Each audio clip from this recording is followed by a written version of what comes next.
जय राधे श्री राधे राधे राधे प्रिया प्रिया। जय राधे श्री राधे राधे राधे प्रिया प्रिया। जय राधे राधे प्रिया प्रिया। जय राधे राधे प्रिया प्रिया। जय राधे राधे प्रिया प्रिया। जय राधे राधे प्रिया प्रिया। जय राधे प्रिया प्रिया। जय राधे राधे प्रिया प्रिया। जय राधे राधे प्रिया प्रिया। जय राधे राधे प्रिया प्रिया। जय राधे श्री राधे जय राधे जय प्रिया प्रिया। जय राधे श्री राधे राधे राधे प्रिया प्रिया। जय राधे राधे प्रिया प्रिया। जय राधे राधे प्रिया प्रिया। जय राधे राधे राधे प्रिया प्रिया। जय राधे राधे राधे प्रिया प्रिया। जय राधे राधे राधे प्रिया प्रिया। जय राधे राधे राधे प्रिया प्रिया। जय राधे राधे राधे प्रिया प्रिया। जय राधे राधे राधे प्रिया प्रिया। जय राधे राधे राधे राधे राधे राधे राधे राधे राधे राधे राधे राधे राधे राधे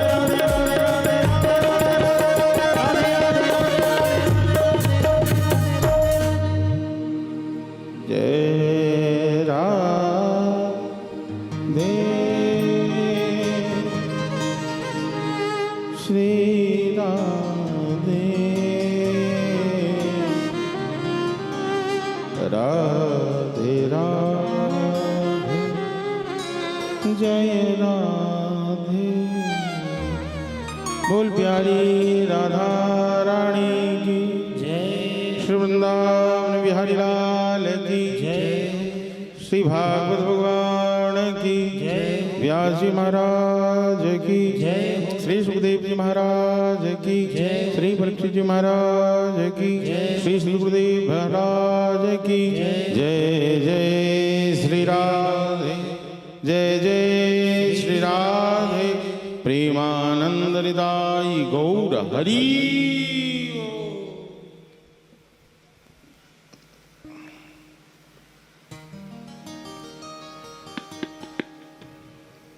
भगवान श्री राधा गोविंद की अहित की कृपा प्रसाद स्वरूप इस दिव्य श्रीमद् भागवती सप्ताह कथा जो साप्ताहिक रूप से भगवत कृपा से आयोजित हो रहा है, आज उस कथा के हम सभी पंचम दिवस में विद्यमान हैं। पंचम दिवस श्रीमद् भागवत में नंद महोत्सव है। वास्तविक रूप से यह आनंद महोत्सव है। भगवान राम कृष्ण हरि ही आनंद हैं। आनंद का न कोई पर्यायवाची, तो विप्रायवाची कोई और शब्द नहीं है। आनंद सतत आनंद है। आनंद की अपनी वास्तविक स्थिति है और वह जो वास्तविक स्वरूप है वही श्री राम कृष्ण हरि का स्वरूप है। भगवान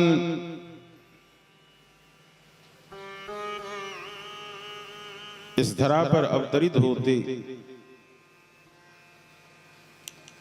अनेक प्रयोजनों को सिद्ध करने के लिए। जय। भगवान के अवतरण का कोई एक कारण नहीं होता है। भगवान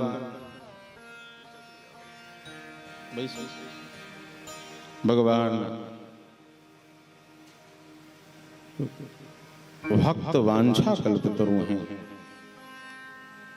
भक्तों की जो वांछाएं होती हैं उसे पूर्ण करने वाले हैं।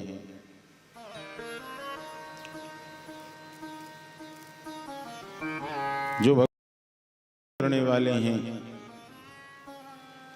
ऐसे अनुरागी और रसिक वृंदों को और प्यार करता है, रखता जो राष्ट्र हित में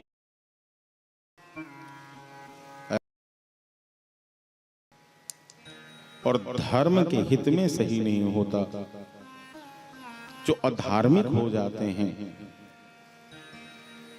ऐसे व्यक्तियों के संहार करने के लिए भी वे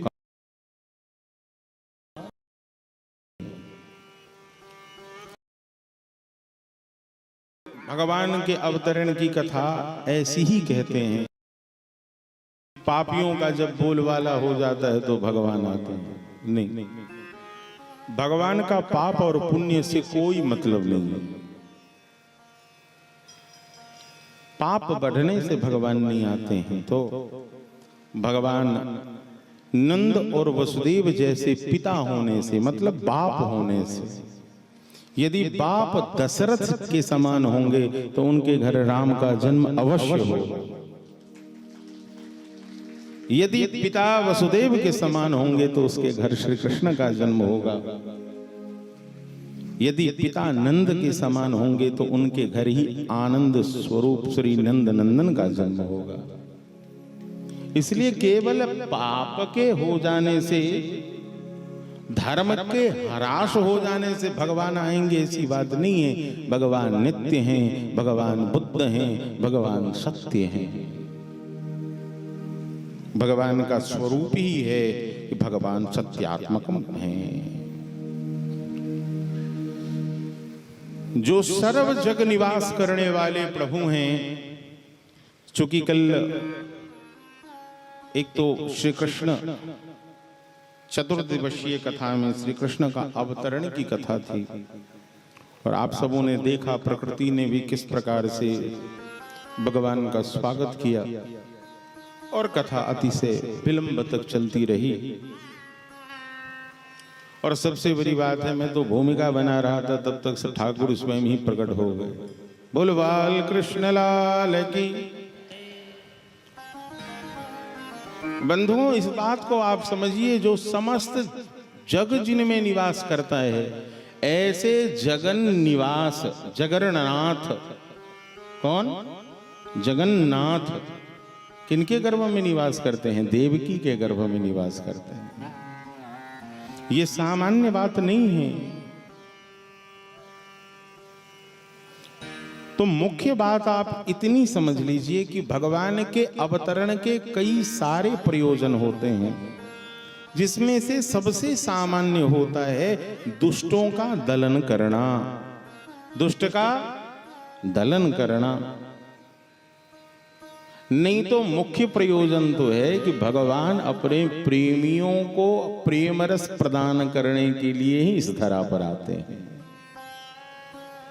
जो संत जन हैं, जो रसिक जन हैं, जो उनसे प्रेम करने वाले हैं, उन प्रेमियों से मिलने आते हैं। लेकिन उन प्रेमियों के प्रेम के संबंध में व्यवधान देने वाले जो दुष्ट जन हैं, उसका वैसे ही संहार कर देते हैं।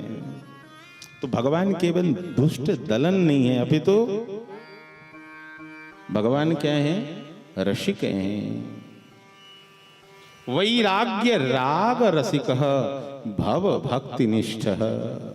गोकर्ण जी कहते हैं भगवान क्या है? रसस्वमु है। भगवान क्या है? रसिक हैं। तो जो रस हैं वो श्री कृष्ण हैं। जब देवताओं ने देखा है कि भगवान जिस वंश की महिमा को कथितो वंश विस्तारो, आपने जैसे सूर्य वंश की महिमा गाई, ऐसे ही सोम वंश, चंद्र वंश, चूंकि चंद्र वंश क्यों मुझे सविस्तार सुननी है। क्यों सुननी है? क्योंकि उसका संबंध श्री कृष्ण से है।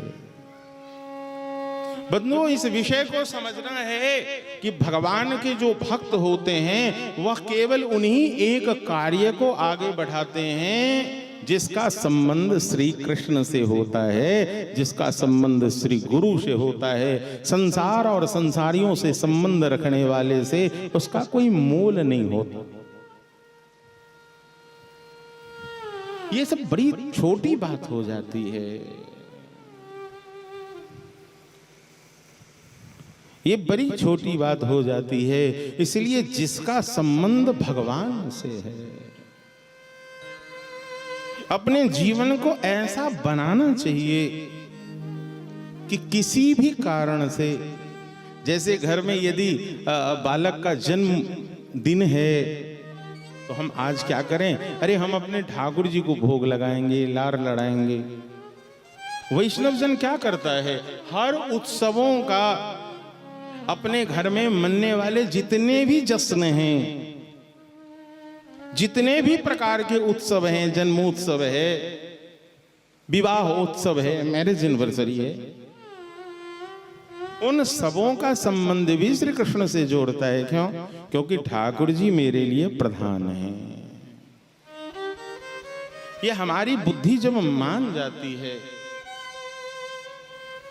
तो जो सभी कारणों के कारण हैं, जो क्या हैं? समस्त कारणों के कारण हैं, और जिनका संबंध अप्रत्यक्ष और प्रत्यक्ष दोनों होता है, किसी भी प्रकार से उन उत्सवों में आप अपना संबंध जोड़ लेंगे तो यह भी एक भक्ति का स्वरूप हो जाएगा।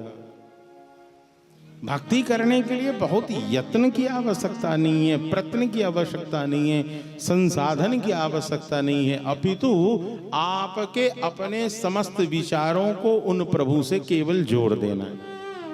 घर में तो रोज ही भोजन बनता है। जैसे आश्रमों में जब गिनती होती है कि कितने लोगों का रसोई बनेगा, आज भंडारे में रसोई कितने लोगों की होगी, तो सबसे पहले गिनती होती है ठाकुर जी। सबसे पहले कौन? ठाकुर जी। तो ठाकुर जी के साथ ठाकुर जी हो गए, प्रिया जी हो गई। पहले 2 की गिनती होगी, फिर आचार्य वर्ग की गिनती होगी, फिर गुरु की गिनती होगी, फिर संतों की गिनती होगी, और फिर जितने वैष्णव होते हैं तो कितने मूर्ति हैं बाबा। वहां इंसान नहीं कहा जाता है, क्या कहा जाता है? आज कितने मूर्ति का पंगत है। तो पहले ठाकुर जी, केंद्र में कौन है? ठाकुर जी। तो संकल्प ही क्या हो गया? श्रेष्ठ हो गया। सबसे पहले संकल्प की श्रेष्ठता होती। हम जिस कर्म को करने जा रहे हैं उसे किसके लिए कर रहे हैं? अरे ये नाम प्रतिष्ठा सूकरी विष्ठा है। मान होना, सम्मान होना, नाम का होना, तो ये तो सूकरी विष्ठा है। ये वैसे ही है बंधुओं, जैसे कोई खेत में किसान फसल उगाने जाता है, लेकिन बथुआ पालक तो अपने आप ही उग जाता है। बथुआ पालक के लिए मेहनत करता है कोई? बताइए। इतना हो जाता है कि गेहूं के फसल को भी दबाने लगता है, फिर तो दवा लगानी होती है, या उस बथुए को चुनवाना पड़ता है। आप अपने कर्म करते जाइए, नेक मनसा आपकी होनी चाहिए। आप करते जाएंगे करते जाएंगे करते जाएंगे, आपकी नेकता अनेकता में परिवर्तित होती जाएगी। केवल और केवल अपनी बुद्धि में एक विचार को रखकर कार्य करेंगे तो नहीं। तो जितने उत्सव हैं वह उत्सव प्रधान हो जाता है कब? जब हरि गुरु वैष्णवों से उसका संबंध हो जाता है तब। जब तक संबंध नहीं होता है तो वही एक आम कार्यक्रम हो सकता है, प्रोग्राम हो सकता है। आज के समय में तो इतना प्रचलित हो गया है कि अब भागवत कथा में भी लोग इतने प्रोफेशनल हो गए और श्रीमद् भागवत की कथा भी इतनी व्यवसायिक गतिविधियों से संलिप्त हो गया। और हो भी क्यों ना, क्योंकि ये वचन है श्रीमद् भागवत में ही है, कार्यता कन लोभेना कथा सारम ततो कथा। लोग अपनी जीविका चलाने के लिए कथा को आधार बना लेंगे कि हमारा पेट चले। 10,000 तो बच गया ना प्रवीण बाबू, कम से कम 20,000 तो बच गया ना, 5,000 बच गया ना। चलिए कम से कम इस महीने खाली तो नहीं बैठे, 5-5 हजार तो आ गया ना।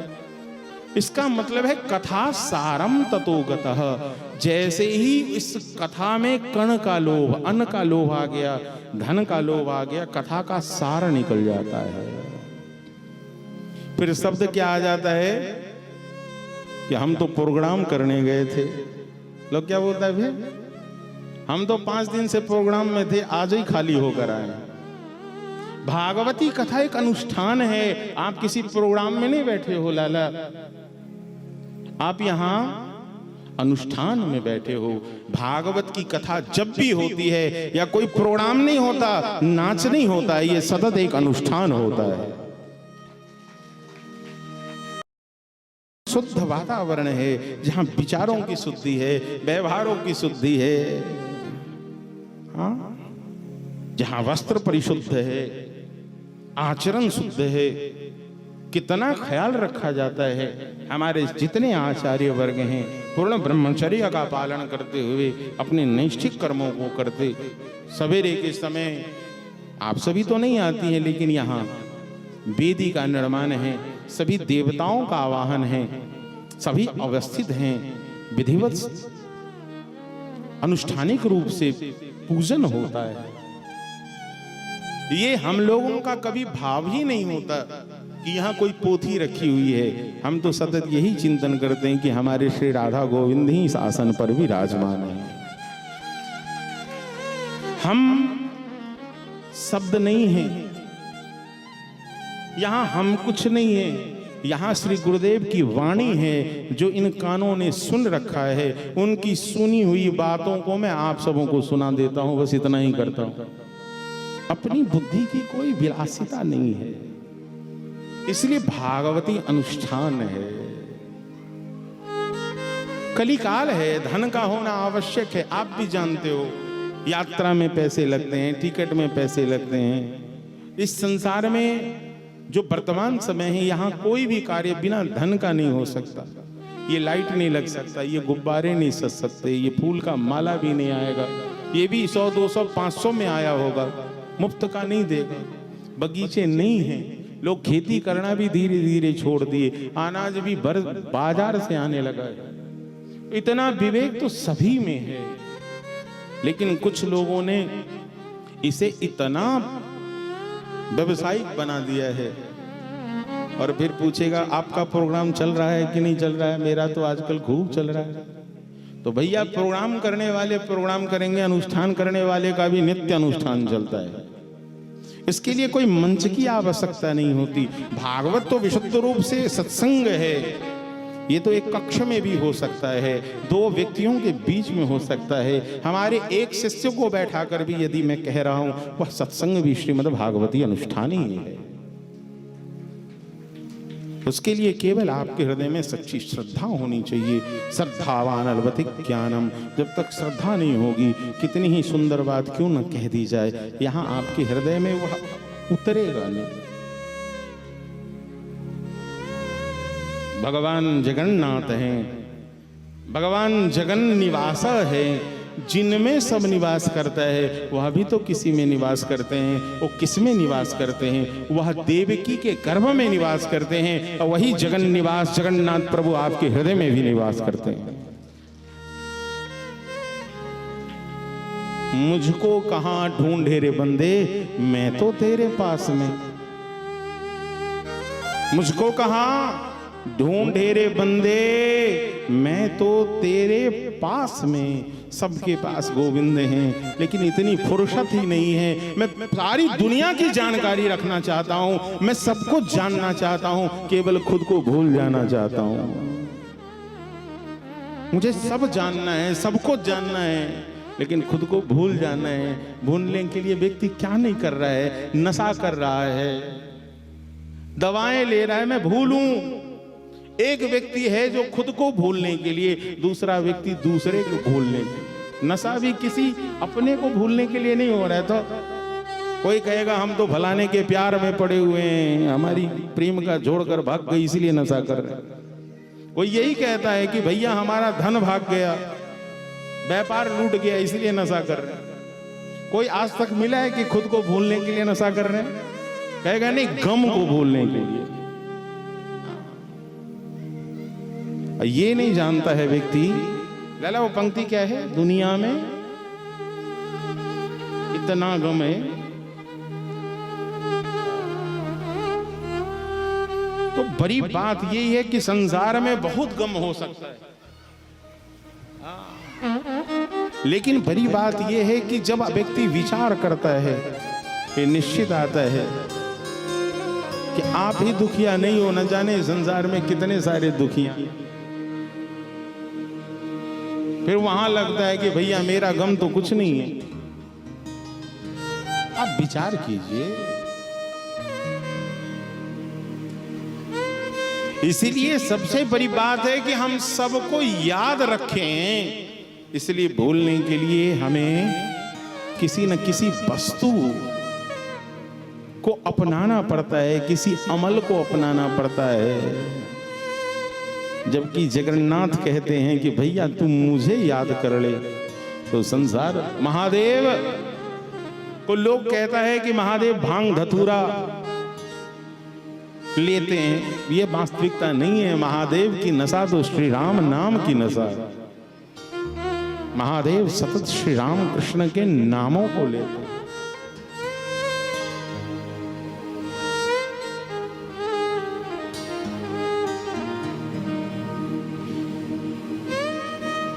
भगवान सत्यात्मक है, इस सत्य को समझ लेना बड़ी बात। तो मैं क्या कह रहा था, भगवान जब इस धरा पर आते हैं नवीन जी, तो कई सारे प्रयोजनों को सिद्ध करने के लिए आते हैं। उसमें से दुष्ट दहन सबसे सामान्य है। प्रमुख ये है कि भगवान अपने प्रेमियों के प्रेम रसास्वादन को पूर्ण करने के लिए अवतरित होते हैं।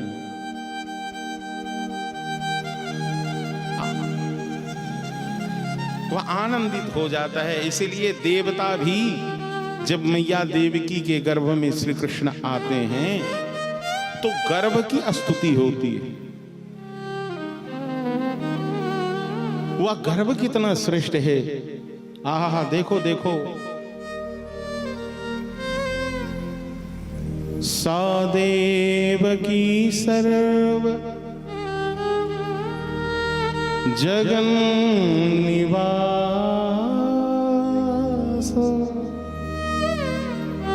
निवास भूतानितराम नारे जे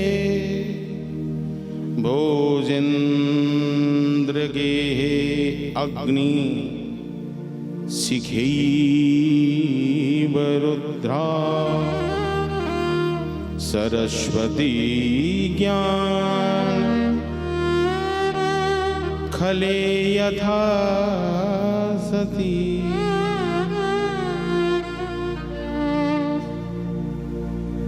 आज जैसे अज्ञानियों के हृदय में सरस्वती जब अपने प्रकाश को प्रकाशित करती हैं तो किस प्रकार से ज्ञान की शोभा हो जाती है, ऐसे ही आज भगवान जगन निवास का देवकी के घर में निवास करने से उस कारागृह में भी एक दिव्य प्रकाश प्रकाशित हो गया। और उस दिव्य प्रकाश के बीच में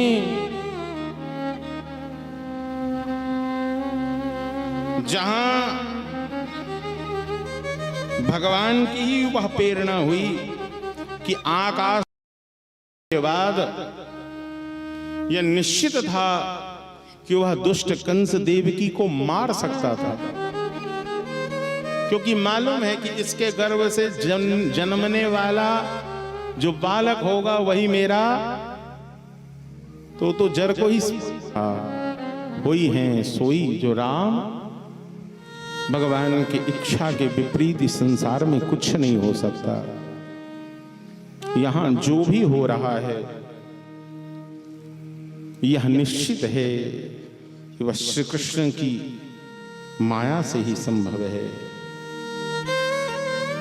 ये परीक्षित भगवान शंकर और ब्रह्मा जी कंस के कैद खाने में आए हैं, और जब वह आए हैं अपने सभी अनुचरों के संग आए हैं, और आकर समस्त देवता नारद आदि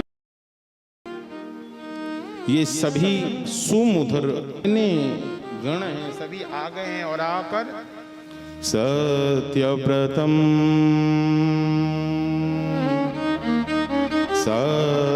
सत्यपरम त्रिसत्यम सत्यस्य योनिं निहितं च सत्यं सत्यस्य सत्यमृत सत्यनेत्रम्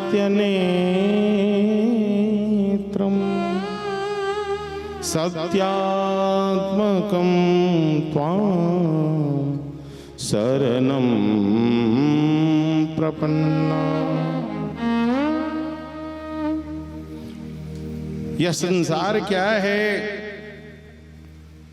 इस संसार में जो भी है,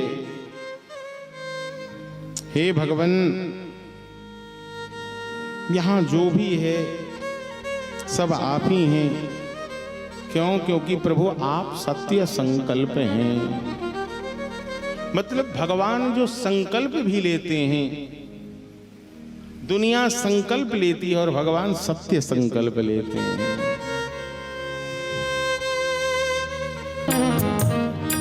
आगम निगम पुराण बखाना, आगम निगम पुराण बखाना।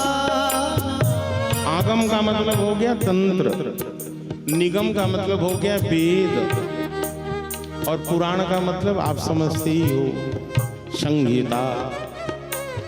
ब्रह्म संगीता हो, मत्स्य संगीता हो, मतलब मत्स्य पुराण हो, देवी संगीता हो, कूर्म संगीता हो।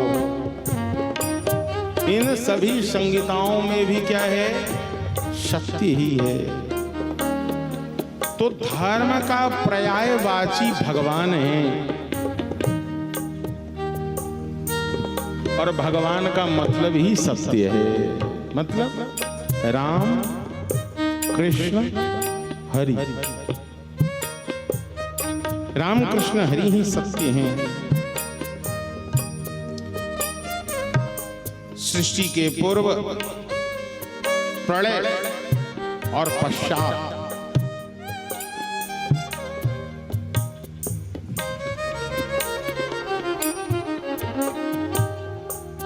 मतलब तीनों स्थिति में आप हैं। भगवान वास्तविक रूप से त्रिवेणी है। सत्य के क्या है? त्रिवेणी, जिनका मध्य भी सत्य है, प्रारंभ भी सत्य है और अंत भी सत्य है।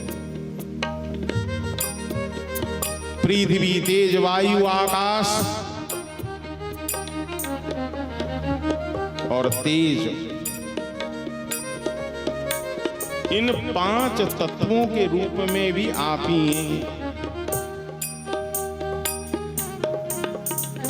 मतलब मिट्टी के रूप में आप हैं, जल के रूप में आप हैं, तेज के रूप में आप हैं, वायु के रूप में हैं आप हैं, और आकाश के रूप में भी। देवताओं ने इस बात को समझ लिया, हे प्रभु, एकमात्र आप ही सत्य स्वरूप हैं, इसलिए मैं अब कहाँ जाऊं? मैं कहीं नहीं जाऊंगा, तो मैं तो आपकी शरण में रहूंगा। जाऊं कहाँ तजी चरण प्यारे,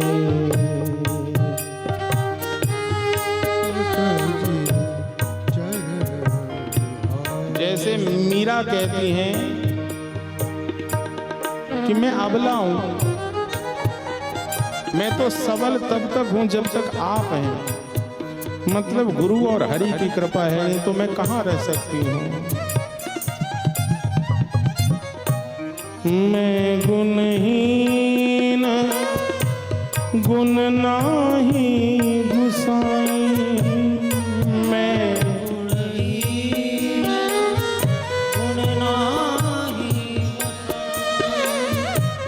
तुम समर्थ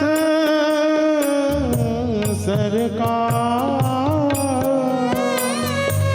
तुम समर्थ सरकार,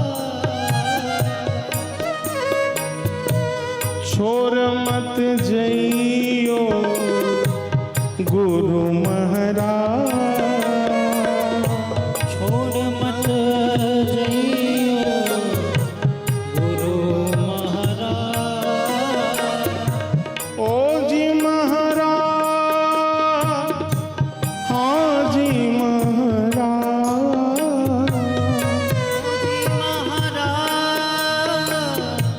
हाँ जी महाराज। भगवान ही गुरु हैं, गुरु सत्य हैं, गुरु व्यक्ति भी हैं और गुरु तत्व भी हैं।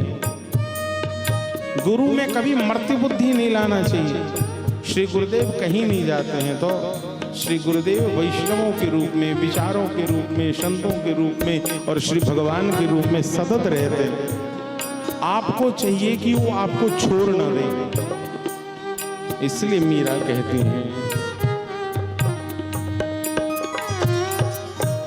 छोड़ मत जइयो ओ जी महाराज, छोड़ मत जइयो ओ जी महाराज। क्यों? मैं अबला बल नाही गुसाई, मैं अबला का मतलब यहाँ ये नहीं है कि ये स्त्री देह वाली है और आप पुरुष देह वाले हैं तो सबल हो गए, नहीं। यहाँ कोई लिंग भेद नहीं है, प्रकृति में कोई स्त्री पुरुष का भेद कहाँ है बंधु। वहां हम सभी जीव हैं। हम क्या हैं?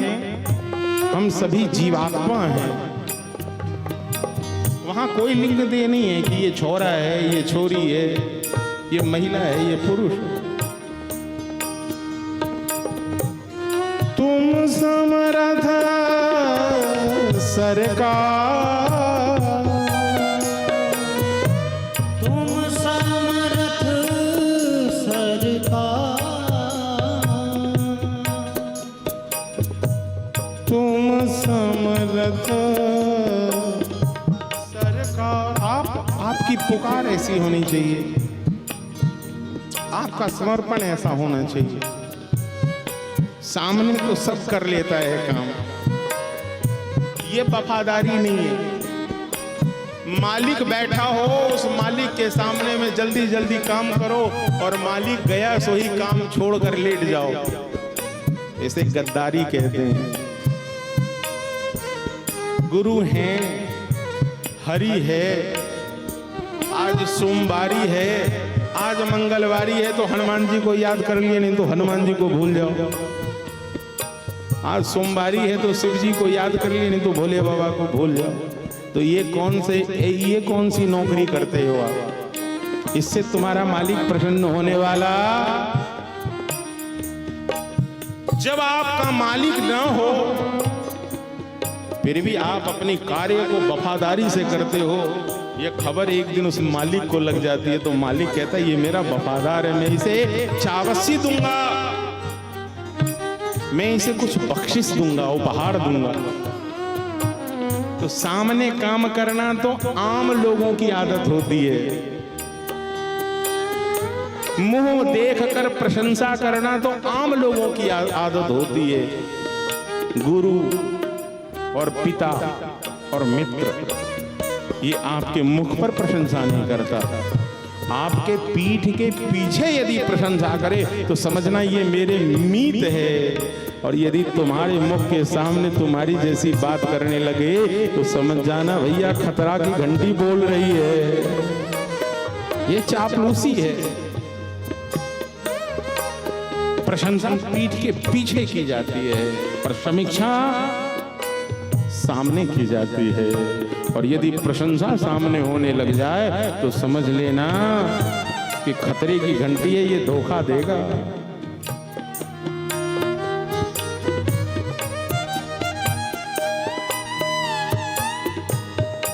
इसलिए श्री गुरुदेव सतत हैं। ये हृदय में एक आस लगाकर बैठे, जैसे ब्रजवासियों ने, इन गोपियों ने, इन कंटक वन में रहने वाले ऋषियों ने बरसों बरसों की तपस्या करी है। देवकी वसुदेव के एक जन्म की तपस्या नहीं है, एक युग की तपस्या नहीं है भैया, यहाँ तो कई मनवंतरों की तपस्या है, जिसका परिणाम आज हो रहा है कि इनके घर श्री कृष्ण आ रहे हैं। और हम चाहते हैं कि एक ही दिन में हमें सब कुछ मिल जाए, कैसे होगा?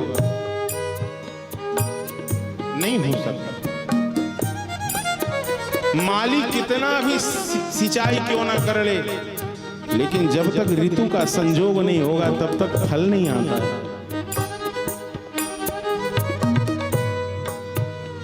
माली सींचे सौ घरा, ऋतु आए फल होए। जैसे ही ऋतु वह मौसम आएगा फल और फूल अपने आप लग जाएंगे। इसलिए आपको यदि देखनी है तो ब्रजवासियों की भक्ति देखिए, कितनी लंबी प्रतीक्षा है नंद और यशोदा की।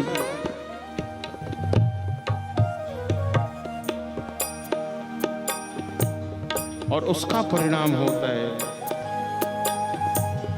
ये हृदय में एक आस बनाकर बैठी है।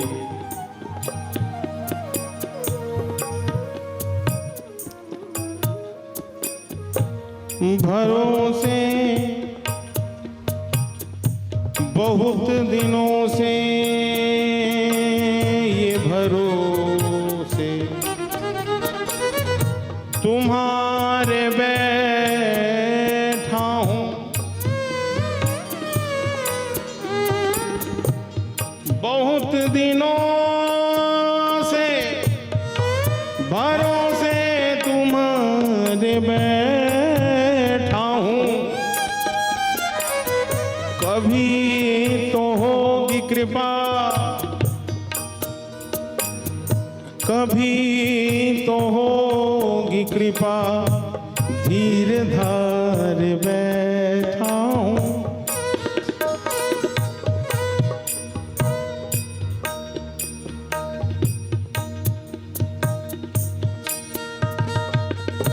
हृदय में वह भाव होना चाहिए कि प्रभु निकट के योग्य नहीं मैं, हूँ महापापी,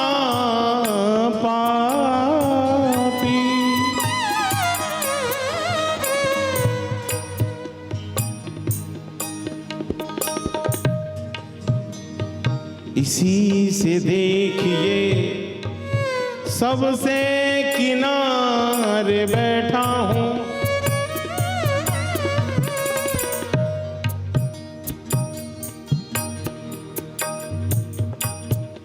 सुना है जब से विरद आपका मैं पति, सुना है जब से विरद आपका मैं पतित,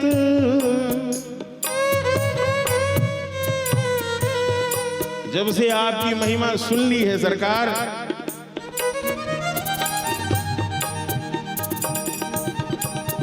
उस महिमा और उस महात्मा को सुनने के बाद तभी से होके अभय पद,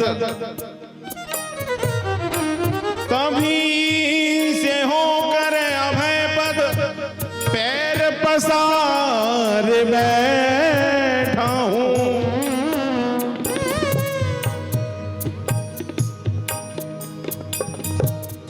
पैर पसार बैठा हूँ। तुम्हारे नाम की फेरता हूँ मैं माला,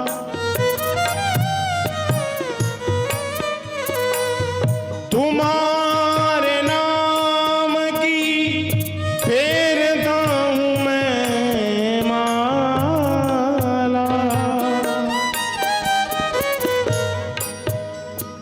तुम्हारे नाम की फेरता हूँ मैं माला। अनाथ नाथ मतलब स्पष्ट है, अनाथों के आप नाथ हैं।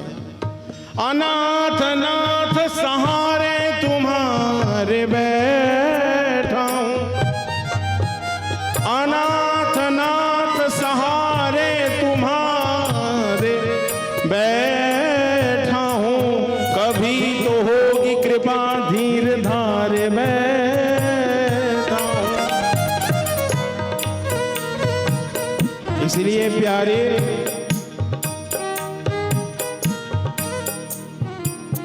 इसलिए प्यारे, यूं ही निस दिन श्याम सुंदर हम तुम्हें देखा करे, यूं ही निस दिन श्याम सुंदर हम तुम्हें देखा करे, यूं ही निस दिन श्याम सुंदर हम तुम्हें देखा करे।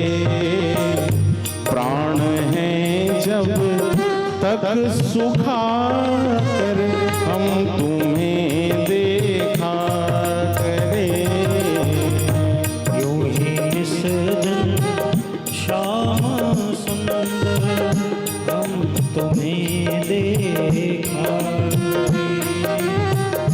प्राण है जब तक सुखा कर हम तुम्हें देखा करे, प्राण है जब तक सुखा कर हम तुम्हें देखा।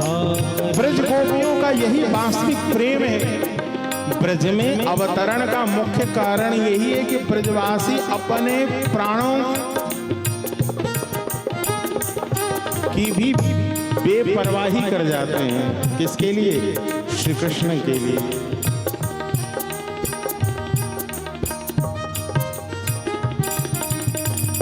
जो निकट के योग्य नहीं तो इतना प्रभु जी कीजिए, जो निकट के योग्य नहीं तो इतना प्रभु जी कीजिए।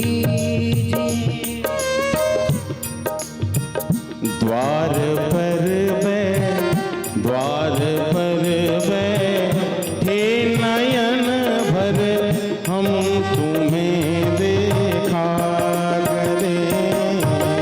मोहे निस दिन श्याम सुंदर हम तुम्हें देखा करें। प्राण है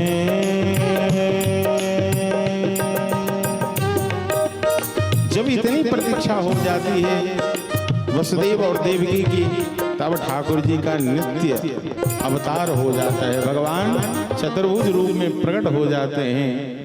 एक तरफ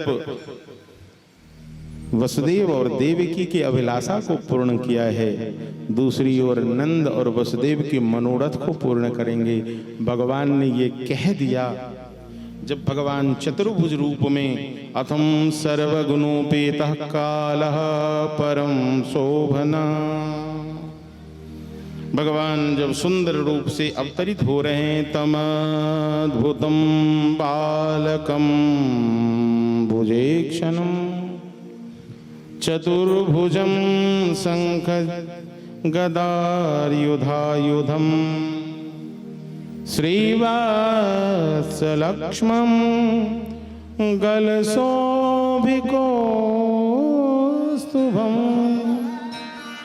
पीताम्बरं सान्द्रपयोध शोभनम्। श्रीवत्सलक्ष्मं गलशोभिकौस्तुभम्, भगवान सुंदर गले में सुंदर कौस्तुभ मणि को धारण किए हुए,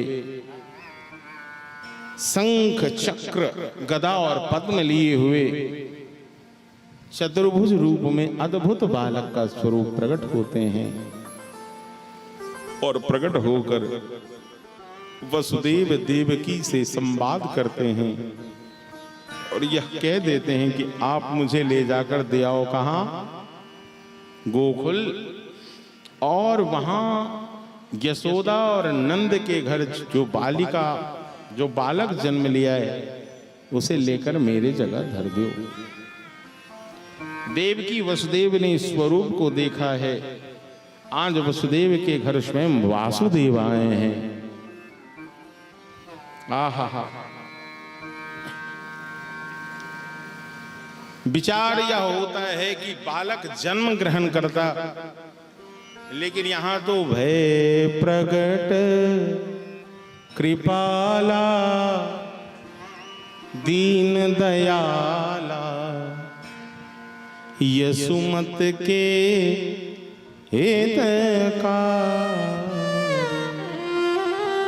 हर्षित महतारी रूप निहारी मोहन मदन मुरारी कंसासुर जाना अतियाभिमाना। भगवान आए हैं किस लिए? नंद और यशोदा को प्रेम प्रदान करने के लिए, कंस का मर्दन करने के लिए। ठाकुर जी चाहते तो उसी समय अवतरित होकर कंस का वध कर सकते थे, लेकिन यदि इस काम को इतना जल्दी पूरा कर देते तो फिर भैया उस बालक की बधैया कैसे बजती। फिर ये जो 10 वर्ष तक वृंदावन में रहे और ब्रजवीधियों में घूमते हुए जो उन्होंने विभिन्न विभिन्न बाल लीलाएं करी, रास क्रीड़ाएं करी, विशुद्ध रूप से जो माधुर्य रस है, वात्सल्य रस है, बाबा सख्य रस है और दास्य रस है, ये रस यदि कहीं पूर्णता से दिखता है जिसमें मधुर सख्य और वात्सल्य कहाँ दिखता है? वृंदावन की उस भूमि में दिखता है, उस ब्रज भूमि में दिखता है, उस गोकुल नगर में दिखता है, जिस गोकुल में आज श्री वसुदेव जी पहुंचाते हैं। और ये चमत्कृत सा स्वरूप है बंधुओं। हमारे श्री गुरुदेव तो ऐसा कहते कि एक ही लाला का जन्म नहीं हुआ है, आनंद हृदय में जब भरता है तो उस आनंद के सिद्ध स्वरूप से ही बालक का जन्म हो जाता।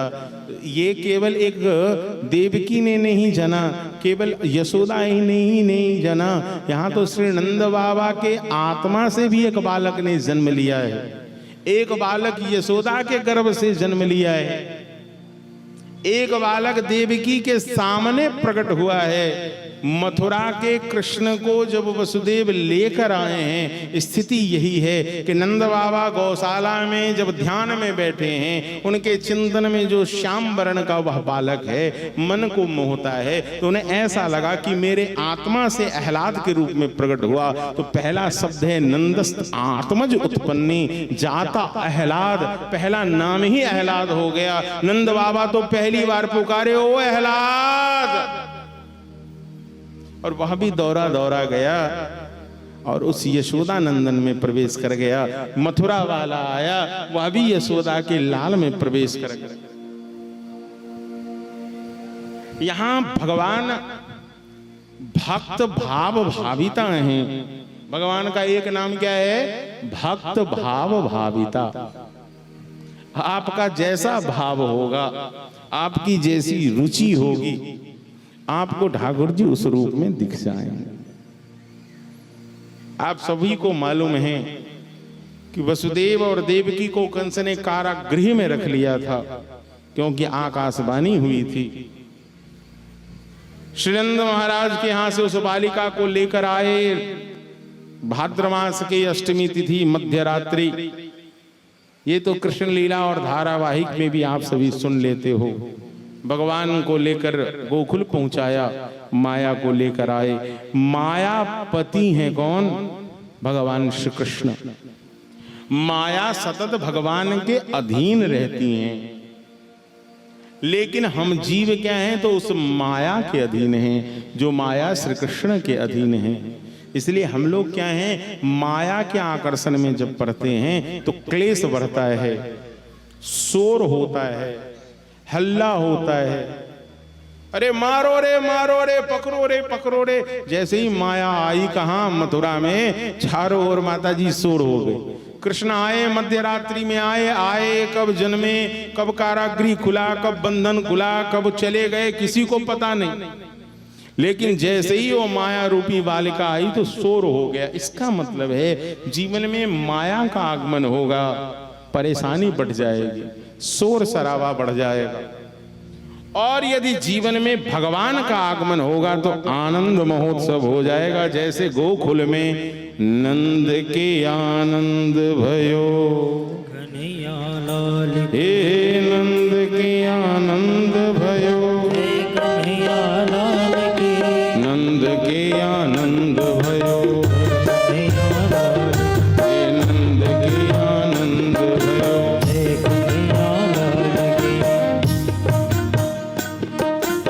आज नंद द्वारे बधैया बाजे, आज नंद द्वारे बधैया बाजे, आज नंद द्वारे बधैया बाजे, आज नंद द्वारे बधैया बाजे, बधैया बाजे, शहनैया बाजे, बधैया बाजे, सहनैया बाजे, आज नंद द्वारे बधैया बाजे, आज नंद द्वारे बधैया बाजे। कौन लुटावे अनधन सोनमा, कौन लुटावे अनधन सोनवा, अनधन सोनमा, अनधन सोनमा, अनधन सोनवा, कौन लुटावे अनधन सोनमा, कौन लुटावे अनधन सोनवा, कौन लुटावे वस्त्र भैया, कौन लुटावे वस्त्र भैया, बाबा लुटावे अनधन सोनमा, बाबा लुटावे अनधन सोनवा, नंद जी लुटावे अन धन सोनमा, जी लुटावे अन धन सोना, मैया लुटावे वस्त्र भैया, मैया लुटावे वस्त्र भैया। आज नंद आज नंद जय हो आज नंद द्वारे बधैया, आज नंद द्वारे बधैया बाजे, आज नंद द्वारे बधैया बाजे, आज नंद द्वारे बधैया बाजे, आज नंद द्वारे बधैया बाजे। आज नंद द्वारे बधैया बाजे। बोल नंद के लाला की।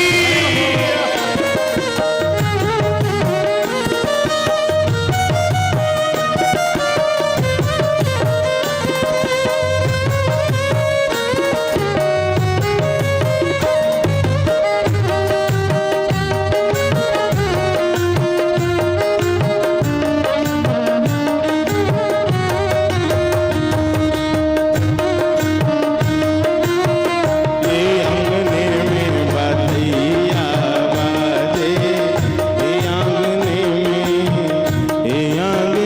में रागने में रागने में बधैया बाजे, ये आंगने में बधैया बधैया बाजे, ये आंगने में बधैया बाजे आंगने में।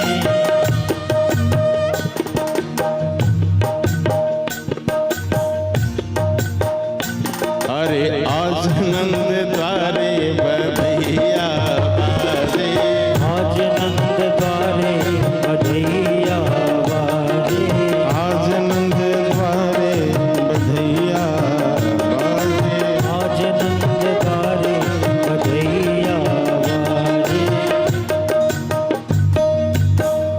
ये आंगने में बधैया बाजे, आंगने में बधैया बाजे, बधैया बाजे सहनैया बाजे, बधैया बाजे सहनैया बाजे, ये आंगने में बधैया बाजे, आंगने में बधैया बाजे, ये आंगने में बधैया बाजे। इतना ही नहीं, सखियां जुड़ती गई और मैया के पास आकर सभी बधाई मांगने लगी। एरी यशोदा, मैया ऐसे बात नहीं बनेगी तो कंगन ले बोहे ललेना के बधैया, कंगन ले बोहे ललना के बधैया, कंगन ले बोहे ललना के बधैया, कंगन ले बोहे ललना के बधैया। बहुत दिनों से आस लगी, बहुत दिनों से आस लगाए, आस लगाए हम द्वार पे आए, आस लगाए हम द्वार पे आए, मोहर लेबो मोहर लेबो मोहर लेबो हे ललना के बधैया, हरे ले बोहे ललना के बधैया, कंगन लेबो हे ललना के बधैया। कंगन ले बोहे ललना के बधैया। और इतना ही नहीं, सखियों का डिमांड बड़ा है और बाबा का हृदय उससे भी बड़ा है। नंद का मतलब ही होता है नंद कछु इतनो जो दिए, नंद कछु इतनो जो दियो। नंद बाबा ने इतना दिया, इतना दिया, इतना दिया देख कुबेरों के मति डोरे। धन और संपदा के स्वामी कौन है? कुबेर। नंद बाबा को दान करते हुए देखकर कुबेर भी विस्मित हो गया कि भले ही मैं कुबेर क्यों नहीं हूं, लेकिन नंद जैसी उदारता तो मुझ में भी नहीं है। आज जो ही आ रहा है, जो मांग रहा है, उसके मन में सोचने से पहले ही उससे ज्यादा उसको दे दिया जाता है। अरे किसी का पेट खाली होगा तब न कहेगा कि भैया हमको रसगुल्ला दो। आप प्रवीण बाबू, अब तो आप रसगुल्ला नहीं खाते हैं। ये हमारे श्री प्रवीण जी हैं, परम स्नेही कृपा पात्र हैं, मेरे कृपा भाजन बड़ा श्रेय। प्रवीण बाबू जब बैठे हैं तो मुझे याद आ गया कि पहली बार जब इनकी शादी हुई माता जी, जौन विवाह भेलन प्रवीण बाबू के, तो पहिल बेरी सासुर में रह गए बहुत दिन। साउस परेशान, इनका दामाद के केना कहीं चिल जाओ। नवीन जी, इनकी सास को कहीं से पता चला कि इन्हें साग, वैसे भी इनकी जो यदि पत्नी बैठी होंगी इस भीड़ में, मुझे दिख नहीं रही है। कहाँ है प्रवीण बाबू के घर से? कहाँ? हाथ उठाई। हाँ उठा उठा। आज भी इनको साग पसंद है। साग मतलब समझती हैं ना? पालक, बथुआ। ये बात इनकी सास को पता चल गया। जब इनकी सास को पता चला तो रोज भोजन में दिन और रात इनको केवल वही बथुआ, खेसारी, पालक सब दिन खुआ। प्रवीण जी हमसे बोले कि महाराज जी, एक दिन आकर मेरी सास कहती है कि पाओ नाइकी खेवे की बनाओ, कौन साग खेवे? इनसे रहा नहीं गया। प्रवीण जी बोले, हमने अपनी सासू माता से बोला, माता जी अब साग बनाना बंद कीजिए, खेत दिखाइए, मैं खुद चढ़ के आ जाऊंगा। ये रोज रोज तोड़ने की क्या हो सकता है। फिर रसगुल्ला पे मुझे याद आया कि हमारे श्री प्रवीण बाबू जब पहली बार गए तो इनका ससुराल शहर में पड़ गया। वो लोग शहर में रहने वाले गांव में आए और इनका पालन पोषण गांव में हुआ, देहात में हुआ, खाने पीने वाले परिवार से थे। सुबल जब पहली बार ये ससुराल गए तो इतने छोटे से, ये मिथिला है।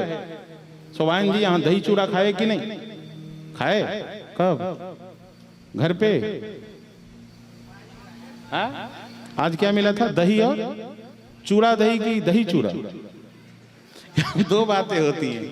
यदि चूड़ा मतलब पोहा जिसको वृंदावन में बोलते हैं, यदि वो ज्यादा हो जाए और दही कम हो तो उसको कहते हैं चूड़ा दही। चूड़ा इतना हो और दही इतना हो उसको बोलते हैं दही चूड़ा। तो प्रवीण जी थे दही चूड़ा खाने वाले, लेकिन इनकी सास बेचारी इतने बड़े कटोरी में लाकर दही रख दी। एक बार ये अपनी सास को देखें और एक बार कटोरी को देखें। सासू ने कहा कि पाऊं दही के पबियो खइयो अपने। प्रवीण जी उस कटोरी को हाथ में लिए और बड़ा सा ठोप कर लिए। सास विस्मित हो गई कि ये खाने के लिए दिए थे, आप क्या कर रहे हैं? बोले इतने दही से तो मैं रोज ठोप लगाता हूं। सास समझ गई कि हमने अपने घर में महाराज अगस्त ऋषि को ही अपना दामाद बना कर ले आई हूं। मुझसे पार लगने वाला एक अगस्त जी थे कि उन्होंने समुद्र को पी लिया। दूसरे हमारे प्रवीण बाबू ही थे जिनके लिए दही कम पड़ जाता था। बोलो राधे राधे। खैर, लेकिन नंद बाबा ऐसे नहीं हैं। नंद बाबा महामना है। नंद बाबा क्या हैं? महामना है, जो सबके मन का पहले जान लेते हैं। और जब जो जिसके मन का जानने वाला हो जाए तो पहले अभाव होगा तब ना कोई मांगेगा। यहां तो इतना बिना मांगे मिल रहा है। घोरा घोर सार लेबो, हाथी हथ सार लेबो। घोरा घोर सार लेबो, हाथी हथ सार लेबो। घोरा घोर सार लेबो, हाथी हाथ सार लेबो।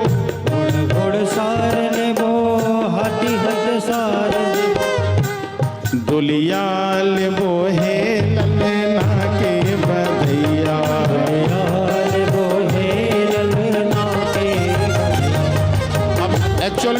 गीतकार हैं प्रवीण जी, उस समय बना तो आज भी लोग गाते हैं क्योंकि परंपरा है। लेकिन आज के समय में किसी को डोली यदि उपहार में मिले तो भला वो नहीं लेगा, क्योंकि आज के जमाने में तो कार चाहिए, मोटरसाइकिल चाहिए, क्योंकि डोली कौन उठा कर ले जाएगा बताइए, क्योंकि सबके कंधे कमजोर हो गए। लेकिन उस समय तो डोली ही प्रधान था। डोलिया ले वो है ललना के बधैया, डोलिया ले वो है ललना के बधैया, कंगन ले वो है लालन के बधैया, कंगन ले वो है ललना के बधैया, ललना के बधैया, ललना के बधैया, ललना के बधिया, ललना के बधिया, ललना के बधैया, ललना के बधैया, ललना के बधिया, ललना के बधिया, मोहर लेबो, बिछिया लेबो, पायल लेबो। अब माता लोग जाएंगी तो क्या मांगेंगी? यही सब तो मांगेंगी।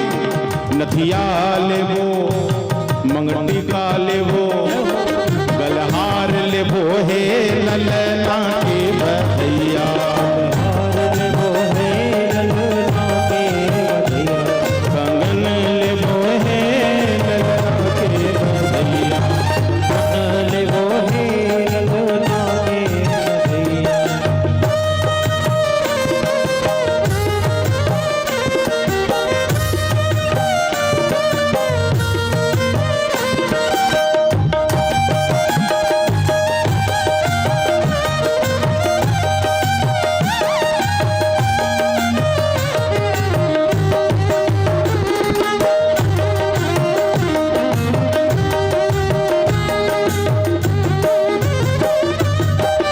सुनरी सिरे अंगियानक बेसर, तेरी अंगिया नख बेसर, चुनरी सिर नकियानक बेस, नकियानक बेस, नकियानक,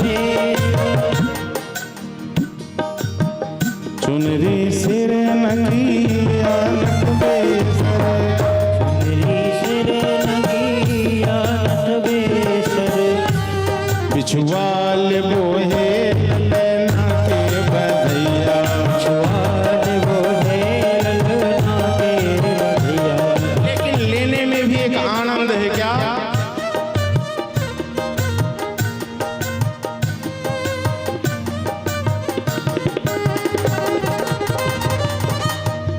गाए बजाए नचाए रिझाए लेबो, गाए बजाए नचाए रिझाए लेबो, गाए बजाए नचाए रिझाए लेबो, गाए बजाए नचाए रिझाए लेबो, गाए बजाए नचाए रिझाए लेबो। गाए बजाए नचाए रिझाए लेबो। और मैया आपका ये लाला क्या करे?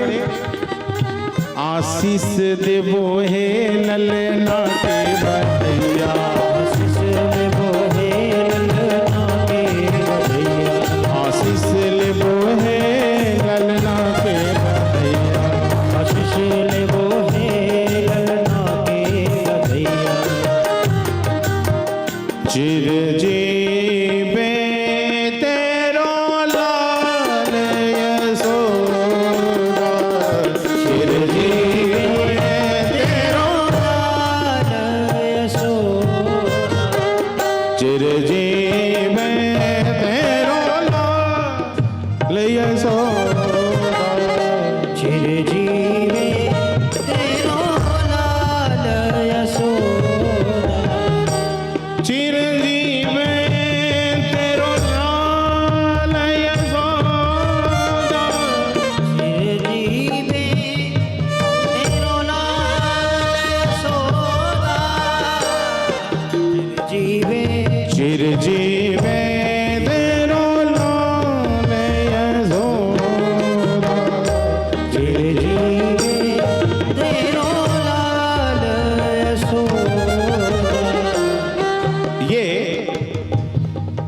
के समूह में ही होता है। सारी दुनिया भगवान से आशीर्वाद मांगती है। क्या मांगती है? हे भगवान मुझे प्रसन्न रखिए। लेकिन जो भगवान के प्रेमी होते हैं वो भगवान को भी आशीर्वाद देते हैं कि मेरे ठाकुर जी आप स्वस्थ रहिए। ए मेरे बांके बिहारी को नजर न लगे, हमारे रसिक शेखर को नजर न लगे, हमारे राधा रमन को नजर न लगे, हमारे श्री राधा गोविंद को नजर न लगे। भगवान को भी नजर लग जाती है, भगवान को भी नजर लगती है। इतने सारे पद हैं और इतने सारे भाव हैं, लेकिन समय की सीमा होती है कितने भावों को प्रस्तुत करूं।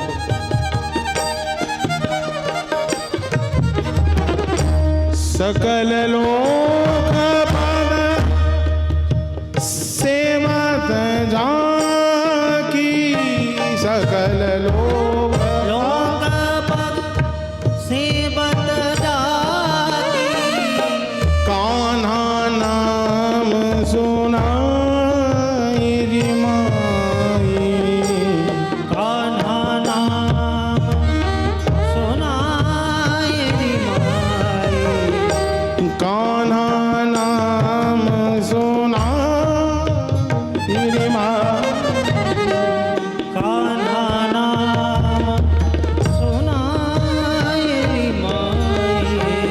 चिरजीव तेरो लाल रे माई, चिरजीव तेरो लाल रे माई, चिरजीव तेरो लाल रे माई, चिरजीव तेरो लाल रे माई, मेरी माँ तेरो लाल मेरी माँ तेरो लाल। गुण के खान खान गुणन के, गुण के खान खान गुण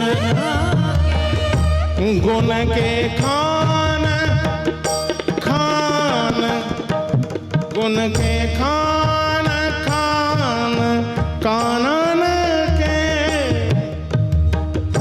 गुण के खान खान कानन के, नेह लगी पद गाय रे माई, नेह लगी पद गाय रे माई, भुवन भुवन ते सज सज सजनी, भुवन भुवन ते सज सज सजनी, भुवन भुवन ते सज सज सजनी, भुवन भुवन ते सज सज सजनी, ललित बचन निरखन क्यों भाई, बचन निरखन क्यों छाई, पुण्य पूंज श्री माँ यशोदा, पुण्य पूंज श्री माँ यशोदा, पुण्य पूंज श्री माँ यशोदा के, पुण्य पूंज श्री माँ यशोदा, पुण्य पूंज श्री माँ यशोदा के, पुण्य पूंज श्री माँ यशोदा, शुभ लक्षण प्रगटाई री माई, शुभ लक्षण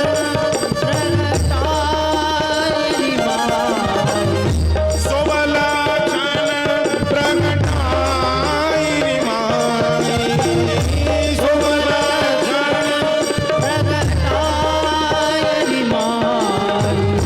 चिरजीवो चिरजीवो तेरो लाल री माई, चिरजीवो तेरो लाल री माई, चिरजीवो तेरो लाल री माई, चिरजीवो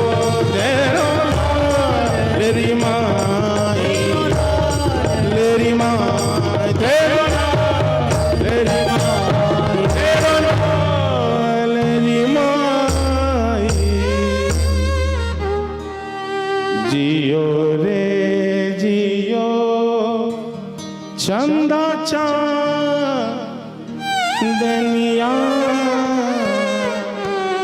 ए मियाँ यशोदा, बाबा आपके लाला खूब जिए खूब। बाबा जियो रे जियो जियो बरस करो रे। आपके लाला की जोड़ी ऐसी रहे, जब लो चानन जब लो चांद सूरज की जोड़ी, जब लो चांद सूरज की जोड़ी, जब लो चांद सूरज की जोड़ी, चांद सूरज की जोड़ी। जियो रे जियो, खूब आयु हो, खूब लंबी आयु हो। इसलिए बंधुओं, भागवती इस वृश्चिक उपासना में सारी दुनिया जहां जाकर भगवान से आशीर्वाद मांगती है, वहां भक्त जो प्रेमी है, जो अनुरागी है, वह अपने ठाकुर को भी सुहाशीष देता है कि हे मेरे लाडले, हे प्रिया प्रियतम, आपकी जोड़ी सदा सलामत रहे। यदि आप मुस्कुराते रहेंगे तो आपकी मुस्कान की उस छाये में हम तो आनंद की मस्ती ले लें, पर यदि आपकी मुस्कान चली गई तो हमारे लिए फिर कोई ठोर नहीं है, हमारे लिए कोई आसरा नहीं है। आसरा न अब कोई दूसरा संसार में, आसराना अब कोई दूसरा संसार में। एक ही आसरा है, एक आसरा है गुरु का, और गुरु संग है तो गोविंद का, और इसके बाद और कोई दूसरा आसरा होता ही नहीं है। बंधुओं, ऐसा दिव्य महोत्सव मनाया गया। नंद बाबा को तत्क्षण यह याद आया कि मुझे तो कर देने जाना है। कहां? कंस के यहां। ऐसा नियम था। आज के समय में क्या टैक्स है? आज भी टैक्सेशन है, कितने सारे टैक्स हैं। जीएसटी अब आ गया है, नहीं तो पहले तो एसटी टैक्स था, ये टैक्स, वो टैक्स, सर्विस टैक्स, फलाना टैक्स, ढिमका टैक्स। अब सरकारें चलती ही हैं आपके पैसों से। कोई भी राज्य कैसे चल सकता है? कोई भी राष्ट्र कैसे चले? कर कल भी लिया जा रहा था, कर आज भी लिया जा रहा है। कोई ऐसा नहीं है कि आज का सरकार कर नहीं लेती, केवल कंस ही कर लेता था। कथाकार कह देता था, अरे महाराज नंद को कर देने गया, जाना पड़ा। आज हमें बताइए, एक साबुन से लेकर, एक माचिस से लेकर, मोटर कार ले लो कि मोटरसाइकिल ले लो कि साइकिल ले लो, मन्नू बाबू, कोई ऐसा सामान है जिस पे करना हो? हमें कहिए कोई विवाह भवन में, मैरिज हाउस में जाकर के मैरिज ही करे तो कौन सा है जो जीएसटी के बिना आता है? अब तो बड़े बड़े कथाकार भी जीएसटी लेते हैं। हमारे वृंदावन में मैं तो खुद ही अभी तुरंत ही अपने गुरुदेव का महोत्सव मनाया। बड़े बड़े लोग आए और मुझे खुद ही 18% जीएसटी देना पड़ा। कितना? और मनोरंजन में तो और बड़ा लंबा कर है, 40%। मतलब यदि बड़े कोई सेलिब्रिटी आएगा, मुंबई से आएगा या भारतवर्ष से आएगा, कोई कथाकार आएंगे, तो उस पे अब जीएसटी भी लगने लगा है। उस समय चूंकि नंद बाबा इतना बड़ा उत्सव कर रहे हैं, तो स्वाभाविक है कि इन्हें भी टैक्स देना पड़ेगा, वार्षिक कर देना पड़ेगा। और स्वाभाविक है कि मथुरा मंडल के महाराज हैं कौन? कंस। उस समय थोड़ा ही कंस को मालूम है कि यही देवकी नंदन है, कि वसुदेव नंदन है, मेरा काल है। जितना आज के समय में प्रबुद्ध होकर आप सुन रहे हैं, आपको जानकारी है धारावाहिक से, कथा से, कीर्तन से, संत महात्माओं के वाणी से, ऐसा कुछ भी मालूम कंस को नहीं था। कंस भी बड़ा भला आदमी था अपने प्रजाओं के लिए। समाज में दो वर्ग होता है सतत। यदि अपनी प्रजाओं के लिए वह भी नायक था, हो सकता है भक्तों के लिए जो खलनायक है वह अपने जनों के लिए नायक है। ऐसा नहीं है कि रावण आज के समय में आपको दुष्ट लगता है, लेकिन रावण के समय में जाकर रावण के विषय में जब आप विचार करेंगे तो आपको लगेगा कि रावण एक धर्मज्ञ था, रावण भी एक श्रेष्ठ ब्राह्मण था, रावण बड़ा ज्योतिषी था, रावण बड़ा ही तांत्रिक था, रावण बहुत ही बड़ा वैद्य था, रावण इस संसार में सबसे बड़ा शिव भक्त था। क्या नहीं था उसके पास? तो अब आपको देखना है, यदि गुण देखा जाए तो गुण तो इतने सारे हैं कि हमें लगता है कि राम से पहले कहीं रावण से ही व्यक्ति आकर्षित ना हो जाए। इतना भी मनचला बेवरा नहीं था वह रावण, जिस प्रकार से लोग आज विचार करते हैं ऐसे ही वह कंस, उस कंस का भी एक प्रोटोकॉल है, एक मर्यादा है। ठीक है, शासन व्यवस्थाओं के चलाने के लिए जो जैसा राजा होता है, जो जैसा व्यक्ति होता है, उसे वैसे ही सलाहकार मिलते हैं। व्यवस्थाएं सलाहकार से चलती है। व्यवस्थाएं किससे चलती है? राजा से नहीं चलती है। व्यवस्था चलाता है उस राजा के पास में रहने वाला उसका सलाहकार और मंत्री।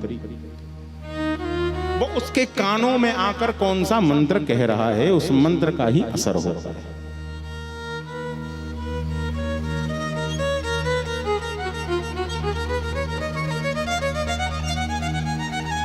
इधर कंस को कर देने के लिए नंद बाबा आए हैं।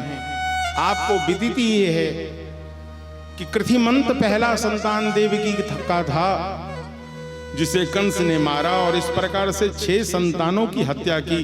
7वां गर्भ को भगवान की निज योग माया ने भगवान के आदेश का पालन करते हुए पहली बार सब कुछ ट्रांसफर हो सकता है, ट्रांसप्लांट होता है नहीं, अब तो लीवर हो जाता है, हार्ट हो जाता है, किडनी हो जाता है। अब बच्चे तो किए ही जाते हैं। आईवीएफ में क्या होता है, बच्चे को यहां से वहां कर दिया जाता है। योग माया ने वही काम किया मनु बाबू। तो संकर्षण देव बलराम को देवकी के गर्भ से निकाला और रोहिणी के गर्भ में ले जाकर धर दिया, और 8वें लाल के रूप में गोविंद आ गए।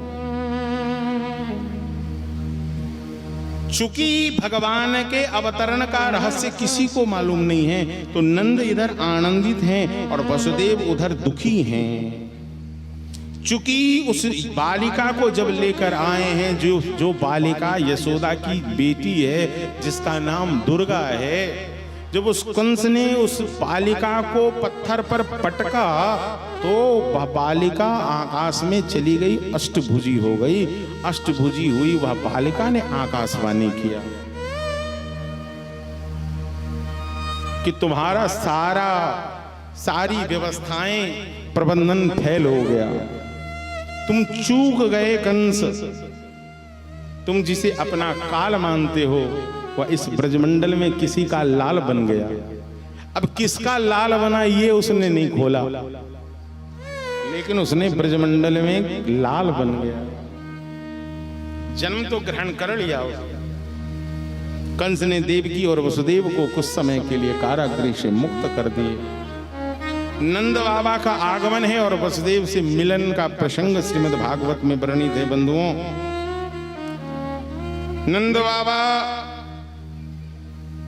जैसे ही आज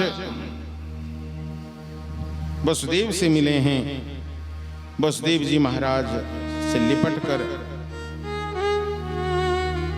श्री सुखदेव गोस्वामी कहते, राजन देखो किस प्रकार से व्यक्ति के जीवन में कितना भी आनंद का पल क्यों ना हो, लेकिन सामने में यदि कोई दुखिया व्यक्ति हो तो वह अपने आनंद को छुपाता है और उसके दुख में अपनी सहभागिता को सम्मिलित करता है। ये बात नंद के हृदय में है। नंद परम वैष्णव है। नंद क्या है? परम वैष्णव है। और जो वैष्णव होता है उसके हृदय में पूर्ण संवेदना होती है। क्या होती है? संवेदना पूर्ण रूप से होती है। और वसुदेव महाराज अंदर ही अंदर इस बात से मरे जा रहे हैं, क्योंकि ये बात भी उन्हें केवल मालूम है कि जिस बालिका की हत्या कंस ने किया है वो बालिका किसी और की नहीं, मेरे मित्र नंद की छोरी है। लेकिन मैं चाहकर भी इसे बता नहीं सकता हूं। अपने हृदय में वह निश्चित है कि अपने बेटा को बचाने के लिए मैंने सामने वाली की बेटी मरवा डाली। ये जो छुपाव है ये अंदर ही अंदर वसुदेव को घुटन दे रहा है, लेकिन चाहकर भी बोल नहीं सकते। रहस्य खुल जाएगा, उद्घाटित हो जाएगा। लेकिन नंद बाबा ने जाकर अपने मित्र से आलिंगन किया है और कहा, आहा, मैंने अभी अभी सुना है कि आपके 6 पुत्रों की हत्या तो कंस ने कर ही दी, 7वां तो गर्भ ही देवकी के पेट में नहीं रहा, और 8वां जो अभी अभी एक बालिका ने जन्म लिया था, मुझे ये संवाद मिला उस बालिका की भी हत्या कंस ने कर दी। ये बात सुनकर मेरे को बड़ा कष्ट लगा। और वसुदेव तो ये जान रहे हैं कि ये बालिका तुम्हारी है, मेरी नहीं है। लेकिन वसुदेव जी मौन हैं। वसुदेव आज कह रहे हैं कि मैं क्या करूं, मैं किस प्रकार से समझाऊं इन्हें। नंद बाबा की बातों को सुनने के बाद नंद ने कहा कि भैया हम सब अपने भाग्य पे अवलंबित हैं। नंद बाबा ढाढ़स दे रहे हैं, ये तुम्हारे भाग्य में घटने वाली जो घटनाएं हैं इसके लिए न खुद को दोषी मानो न विधाता को दोषी मानो। जीव क्या होता है, हम लोग भगवान को दोषी मानते हैं, ए भगवान आपने अन्याय कर दिया। लेकिन नंद बाबा आज कह रहे हैं इस बात को आप सबों को मानना चाहिए, भगवान कभी अनर्थ नहीं करते हैं, भगवान कभी अन्याय नहीं करते हैं। हमारे भाग्य में जो, मेरे भाग्य में जो है वो होना है, इसलिए आपको विधाता के विधान को स्वीकार करना चाहिए। यदि आप कितना भी चाहेंगे कि मैं बदल दूंगा, कुछ नहीं हो सकता है। मैं अपनी परंपरा की बात कहूं, हमारे श्री दादा गुरुदेव श्रमण महाराज जी, बेनीपट्टी महाराज जी इतने सिद्ध महापुरुष थे। मैं आपको बताऊं कि भैया बड़े बड़े लोग आए, असाध्य रोगों को लेकर आए मनु जी, और श्रीमन महाराज जी के चरणोदक पान कर लेने से उसके रोग मिट गए। मतलब दुसाध्य कैंसर रोग मिट गया। व्यक्ति पागल हुआ आ रहा है और श्रीमान महाराज जी के स्पर्श मात्र से उसके मस्तिष्क ठीक हो जा रहे हैं। मैं नाम लेना चाहूंगा, भारतवर्ष के बड़े संत जो ख्याति प्राप्त हुए, महाराज जी के केवल आशीर्वाद से ही उनके जीवन में ऐसा परिवर्तन हुआ। चूंकि व्यास मंच की मर्यादा है, नाम लेना उचित नहीं है, संपूर्ण भारतवर्ष में उनकी ख्याति हुई। ऐसे श्रीमन महाराज जी सब कुछ जानते हुए समझते हुए अनेकों घटनाएं उनके जीवन की है। बेनीपट्टी में एक जगह एक पोखड़ा है हमारे आश्रम के पास, मनु बाबू, संसार पोखड़ा। राधाष्टमी का महोत्सव हो रहा था। राधाष्टमी महोत्सव हमारे दादा गुरुदेव महाराज इसलिए मनाते थे क्योंकि सप्तमी को उनके गुरु महाराज का तिरुभाव महोत्सव है, तो अपने गुरुदेव का महोत्सव बड़े धूमधाम से मनाते। उस समय श्रीमन महाराज जी के एक कृपा पात्र बाबा जी थे, माता जी, वो संसार पोखरा में बर्तन धोने गए। नेपाली शरीर था, जल ज्यादा होने के कारण डूब गया, और डूबने के बाद वह बालक मृत हो गया। इधर सैकड़ों लोग, संत महात्माओं की भीड़ लगी बेनीपट्टी में, चारों ओर हाहाकार मच गया। राधे श्याम मर गया, राधे श्याम मर गया, राधे श्याम मर गया। महाराज जी को विदित हुआ, आश्रम की उस परिधि में लाकर उस वैष्णव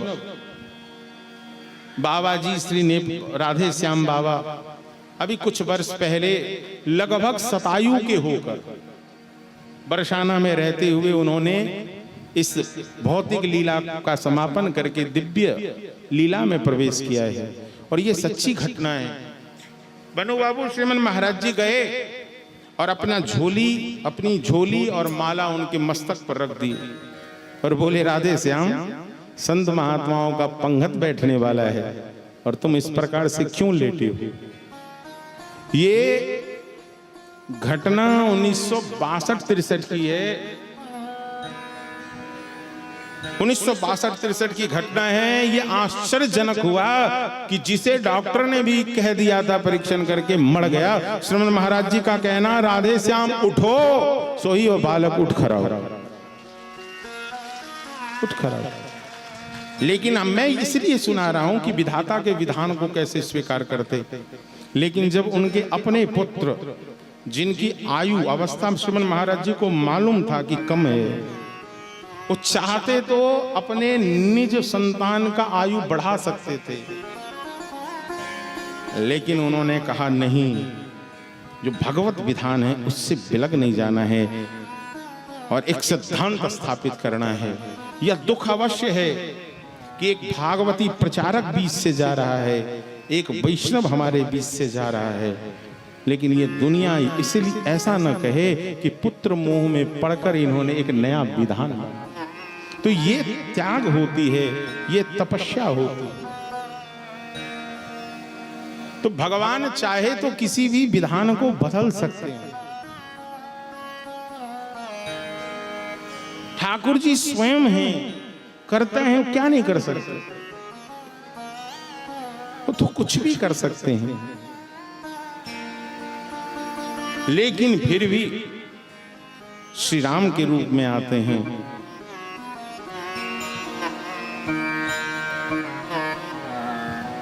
कैकेयी के वचनों के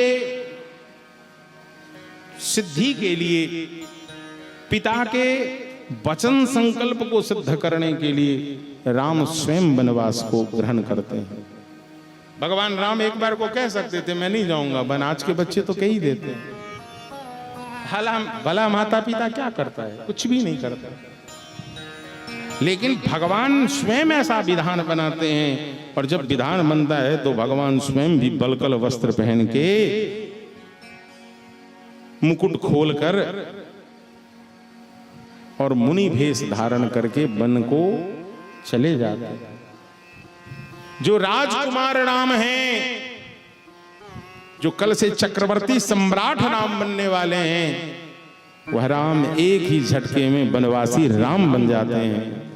एक झटके में वनवासी राम बनते, लेकिन विधान को अपने लिए भी बदलते नहीं है, स्वीकार करते हैं। इसलिए जो विधान है उसे स्वीकार करना चाहिए।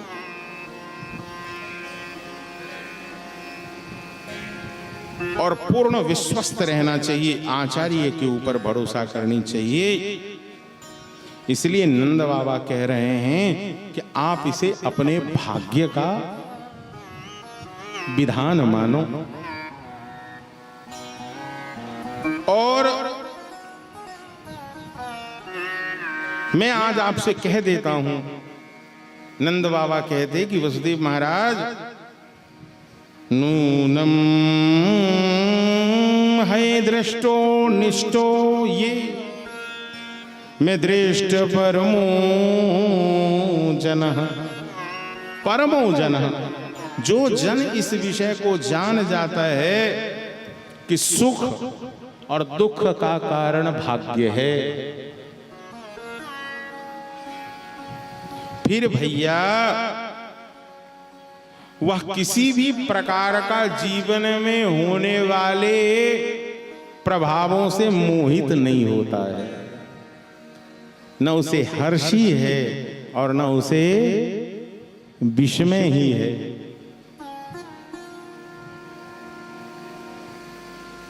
फिर वह अपनी स्थिति में होता है। करो वै वार्षिको दत्तो। वसुदेव जी महाराज कहते हैं आपकी बातों को मैंने समझ लिया, जान लिया मित्र। यदि आपने वार्षिक कर दे दिया हो तो मेरा मन कहता है कि अब आपको गोकुल वापस हो जाना चाहिए। क्यों? क्योंकि आजकल आप देख ही रहे हैं कि आए दिन कोई ना कोई क्या हो रहा है, दंगा हो रहा है। आज के समय में भी तो दंगा हो ही रहा है। लोग कहता ही है कि सवेरे आ जाना, उस समय भी दंगा होता था। नंद बाबा से ये बात वसुदेव जी कह दिए तो और शंका मन में बैठ गए। वैसे मन सशंकित नहीं होता है, लेकिन सामने वाला यदि आपको कह दे कि देख रहे हो आजकल क्या चल रहा है, बस फिर मन शंकाओं से भर जाता है। भला आदमी चैन से चला जा रहा है, लेकिन कोई कह दे कि इस मार्ग में जो आप जा रहे हैं ना तो बहुत सारे सर्प रहते हैं, और काली अंधेरी रात में धोखे से रस्सी भी स्पर्श कर जाए ना तो व्यक्ति मूर्छा खा के गिर जाए, अरे हमको तो सांप ने स्पर्श कर लिया। क्यों? क्योंकि उसे भ्रम हो गया। भ्रम क्यों हुआ? क्योंकि उसके मन में संदेह डाल दिया गया। भ्रम कब होता है? संदेह में होता है। भ्रम कब होता है? संदेह में। और ये संदेह किसको होता है? मन को नहीं, बोले बुद्धि को। हमारे श्री गुरुदेव कहते कि बुद्धि के 4 दोष है। भ्रम, दूसरा है प्रमाद, तीसरा है विप्रलिप्सा, और चौथा है करना पाटक। सुनेंगे तो, लेकिन सुनकर भी खुद में परिवर्तन नहीं लाएंगे। हम बाहर से कुछ और भीतर से कुछ दिखेंगे। हम जैसे बाहर हैं वैसे भीतर से नहीं हैं, और जैसे हम भीतर हैं वैसे बाहर नहीं हैं। और ठाकुर जी कहते जैसे बाहर हो या तो वैसे भीतर बन जाओ, या जैसे भीतर हो वैसे बाहर बन जाओ। एक ही स्थिति में तो मिल सकते हैं। या तो बाहर वाला स्वभाव भीतर का बन जाए, या भीतर वाला स्वभाव बाहर का बन जाए। फिर कोई विवाद रह जाएगा, संवाद विवाद रहेगा कोई भी समाज में। आधे समाज में विवाद का कारण यही है कि बाहर से दिखता कुछ है, और जैसे ही डिब्बा खुलता है पैकिंग तो जोरदार रहता है, लेकिन माल ही बड़ा कमजोर निकलता है। आजकल जिसकी पैकिंग बड़ी जोरदार हो, समझ लो कि माल कमजोर निकलेगा, क्योंकि कंपनी ने सारे पैसे लगा दिए पैकेजिंग पे। पैकेजिंग पे जब खर्चा हो गया तो फूड क्वालिटी पे कौन ध्यान देता है? आदमी तो आकर्षण के पीछे दीवाना है, सौंदर्य के पीछे पागल है। नाक नक्शा थोड़ा अच्छा हुआ नहीं कि कौन देखता है कि भैया ये ऐसी तो नहीं कि पूतना हो।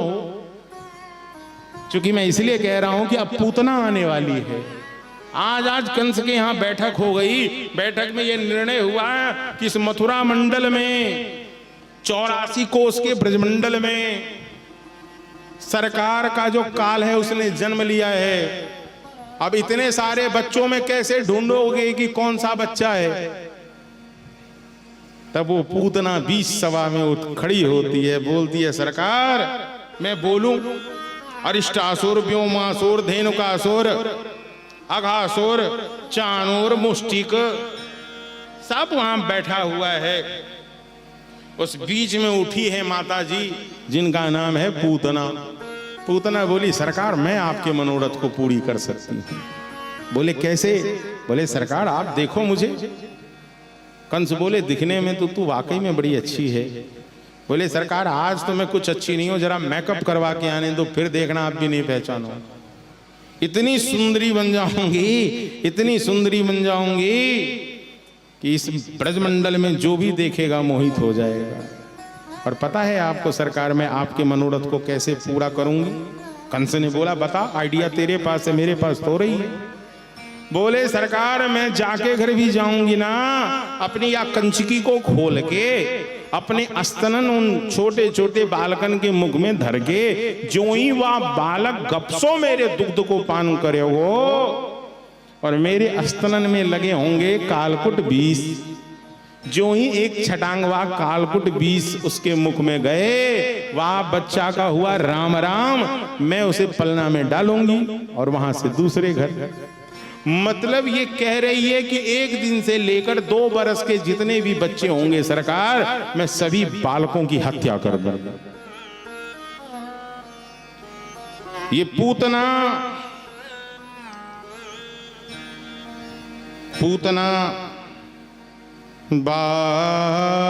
बालग्नि राक्षसी रुधिरासना। पूतना बाल घातनी है, रुधिरासना है।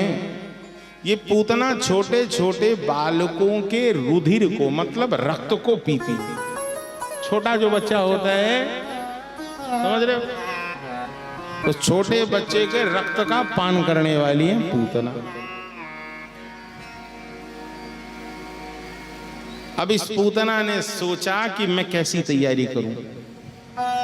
गोपाल चंपू में हमारे आचार्यवाद श्री जीव गोस्वामी कहते कि बंधुओं, वाकई इसने बाहर से इतनी सुंदरी हो गई, लेकिन भीतर इसका क्या है, कपट भरा हुआ है। बाहर से सबको मोहित कर रही है, और रूप ऐसा मोहित करने वाला कि कोई पुरुष यदि देखता उस पूतना को तो उसका मुंह खुला रह जाता, आंख भी खुले रह जाते। अरे भैया, ये कौन देवी जा रही है? मानो जैसे लक्ष्मी देवी तो नहीं आ गई। अरे भैया, कई मैंने कथा सुनी है कि एक उर्वशी होवे जो स्वर्ग लोक में विराजमान रहे। अरे भैया, ना ना ना ना, मैंने तो सुन रखी है कि मेनका बड़ी सुंदरी होवे। अरे भैया, याद दिखे कि या आई समय कोई मेनका ही आ गया। या पूतना ने विचार कियो कि भैया, जब यह कार्य को शुभारंभ ही करनो है तो मैं कहां से करूं। अब विधान तो भगवान का है। ठाकुर जी चाहेंगे तब ना पहले दूसरे के घर जाएगी। सबसे बड़ा उत्सव मन रहा है अभी, कहां मन रहा है, गोकुल में। तो इसने सोचा इसी भीड़ में मैं 2, 4, 5 हजार बच्चों को साफ कर दूंगी। सबसे पहले शुभारंभ कहां से करूं, तो चलो चलते हैं कहां।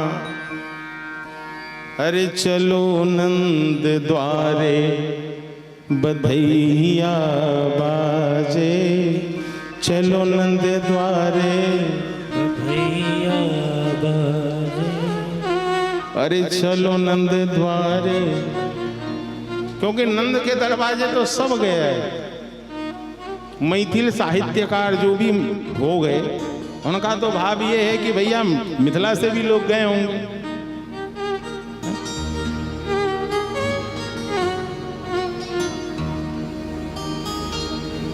तो वहां भी भाव कि मैया यशोदा,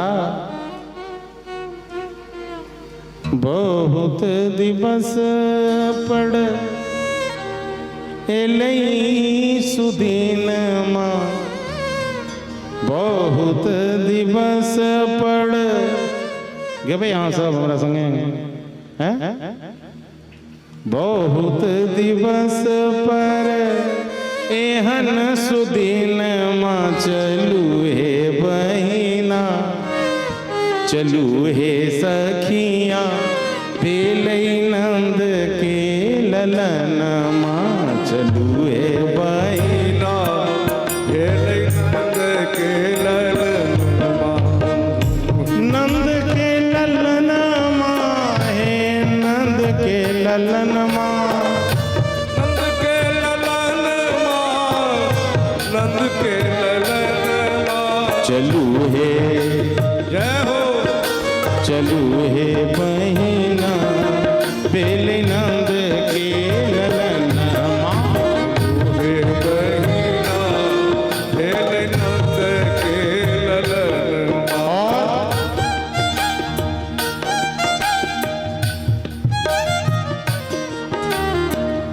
मांगू के टीका ले भाई कान दुनु सोनमा, मांगू के कान दुनु सोनमा।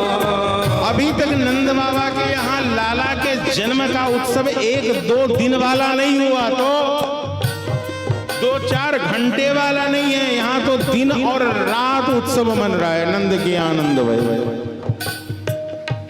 लोग आए जा रहे हैं, नंद बाबा दिए, कभी हीरे जवाहरात दिए जा रहे हैं, कभी मणि माणिक्य दिया जा रहा है, कभी स्वर्ण और रजत दिए जा रहे हैं। उसी क्रम में मांगने वाले लोगों की इतनी भीड़ है कि पूतना भी सोची मैं भी चली जाती हूँ मांगने के लिए।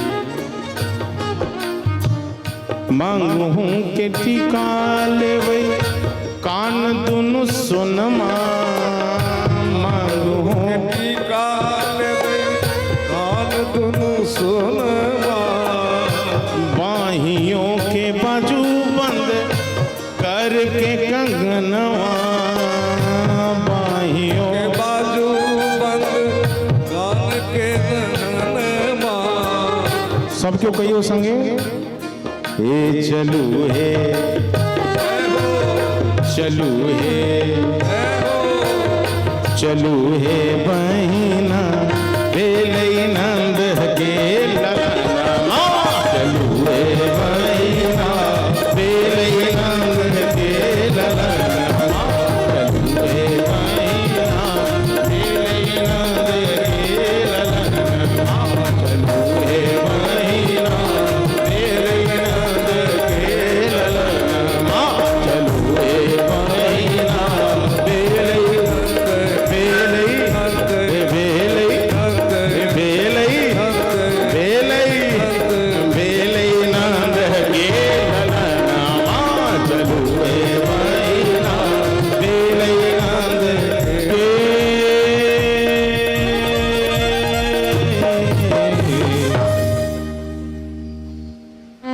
इसी बीच में वह पूतना भी आ गई।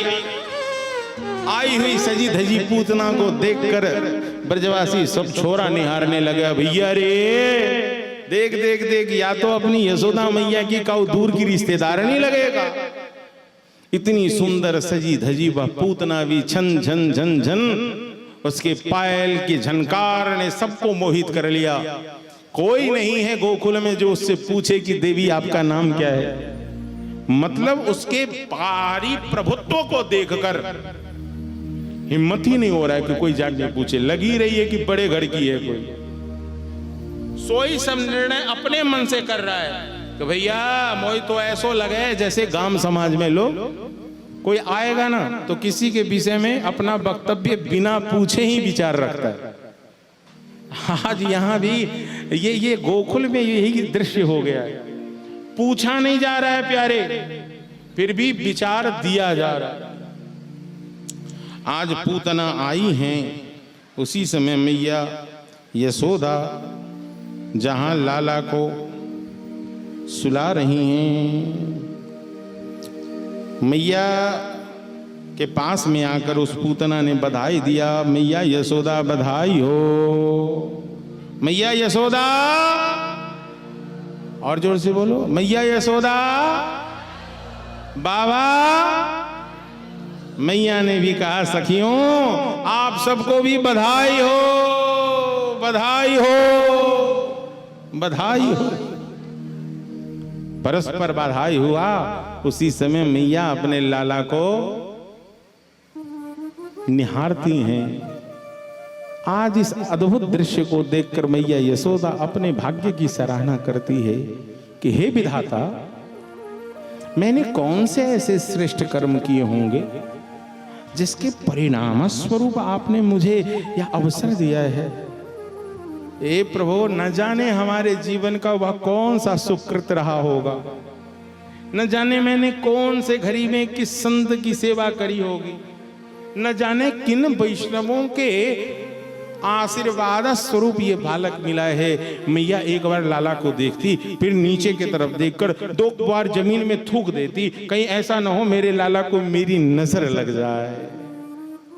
मैया तुरंत ही सखी को बोली, ए दोरी दोरी जा, अरे गोबर कि उपले उठा कर ला, इस उपला को जला। अरे जला जला जला, उपला जला है, आज मैया उसमें मिर्च फेंक रही हैं, उसमें भैया राई फेंक रही हैं, उसमें मैया नौन फेंक रही हैं कि मेरे छोरा कन्हैया को किसी की नजर न लगे।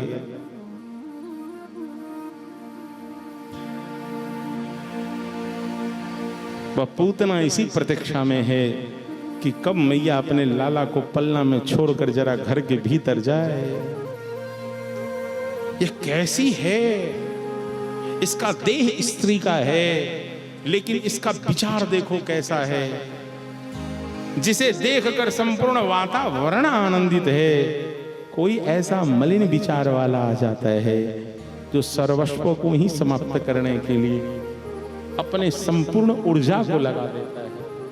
उसे मालूम नहीं है कि ये सर्वेश्वर हैं, सर्वेश्वर हैं, जगत नियंता जगदीश के उस उत्सव में कोई विघ्न कर ही कैसे सकता है।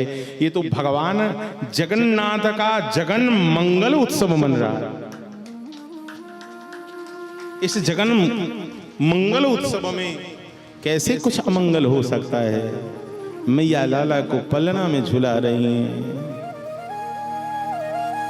पलना में ललना झुलावे यशोदा रानी, पलना में ललना, पलना में ललना झुलावे यशोदा रानी, पलना में ललना, पलना में ललना झुलावे यशोदा रानी, पलना में ललना, पलना में ललना झुलावे यशोदा रानी, पलना में ललना।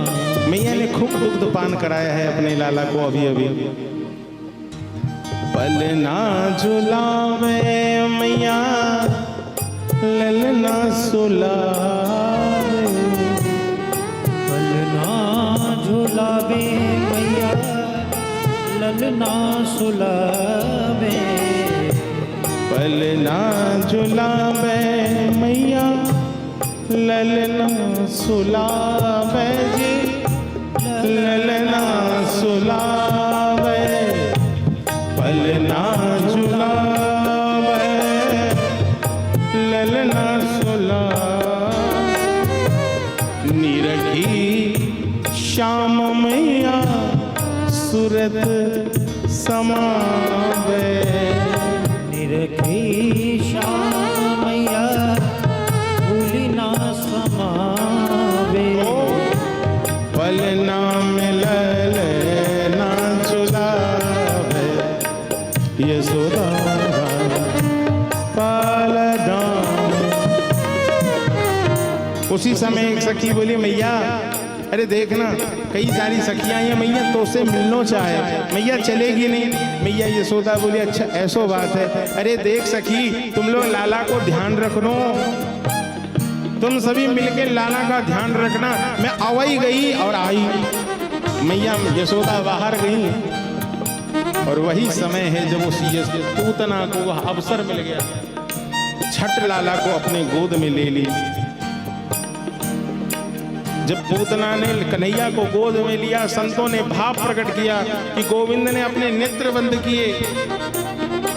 भाव आया कि भगवान के नेत्र में सूर्य और चंद्र का वास है।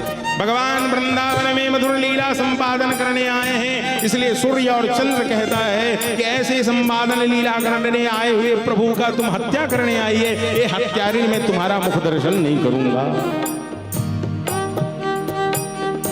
इसलिए गोविंद ने अपने नेत्र बंद कर लिए। अनेक भाव, कोई भावुक भक्त तो कहते कि श्री गोविंद ने इसलिए भी नेत्र बंद किया कि अपने परम लाडले महादेव का ध्यान किया। बाबा भोलेनाथ या विषभूष खाना आपके बस का काम है। जहर बाबा तुम खा लियो, तुम नीलकंठ हो, या जहर खाइबे की आदत महादेव आपको है। मैं तो या वृंदावन में दधी माखन मिश्री और दुग्ध खाइवे के ताय आयो हूँ, इसलिए माखन मिश्री तो मैं खाऊंगा, जहर बाबा आप खाओ।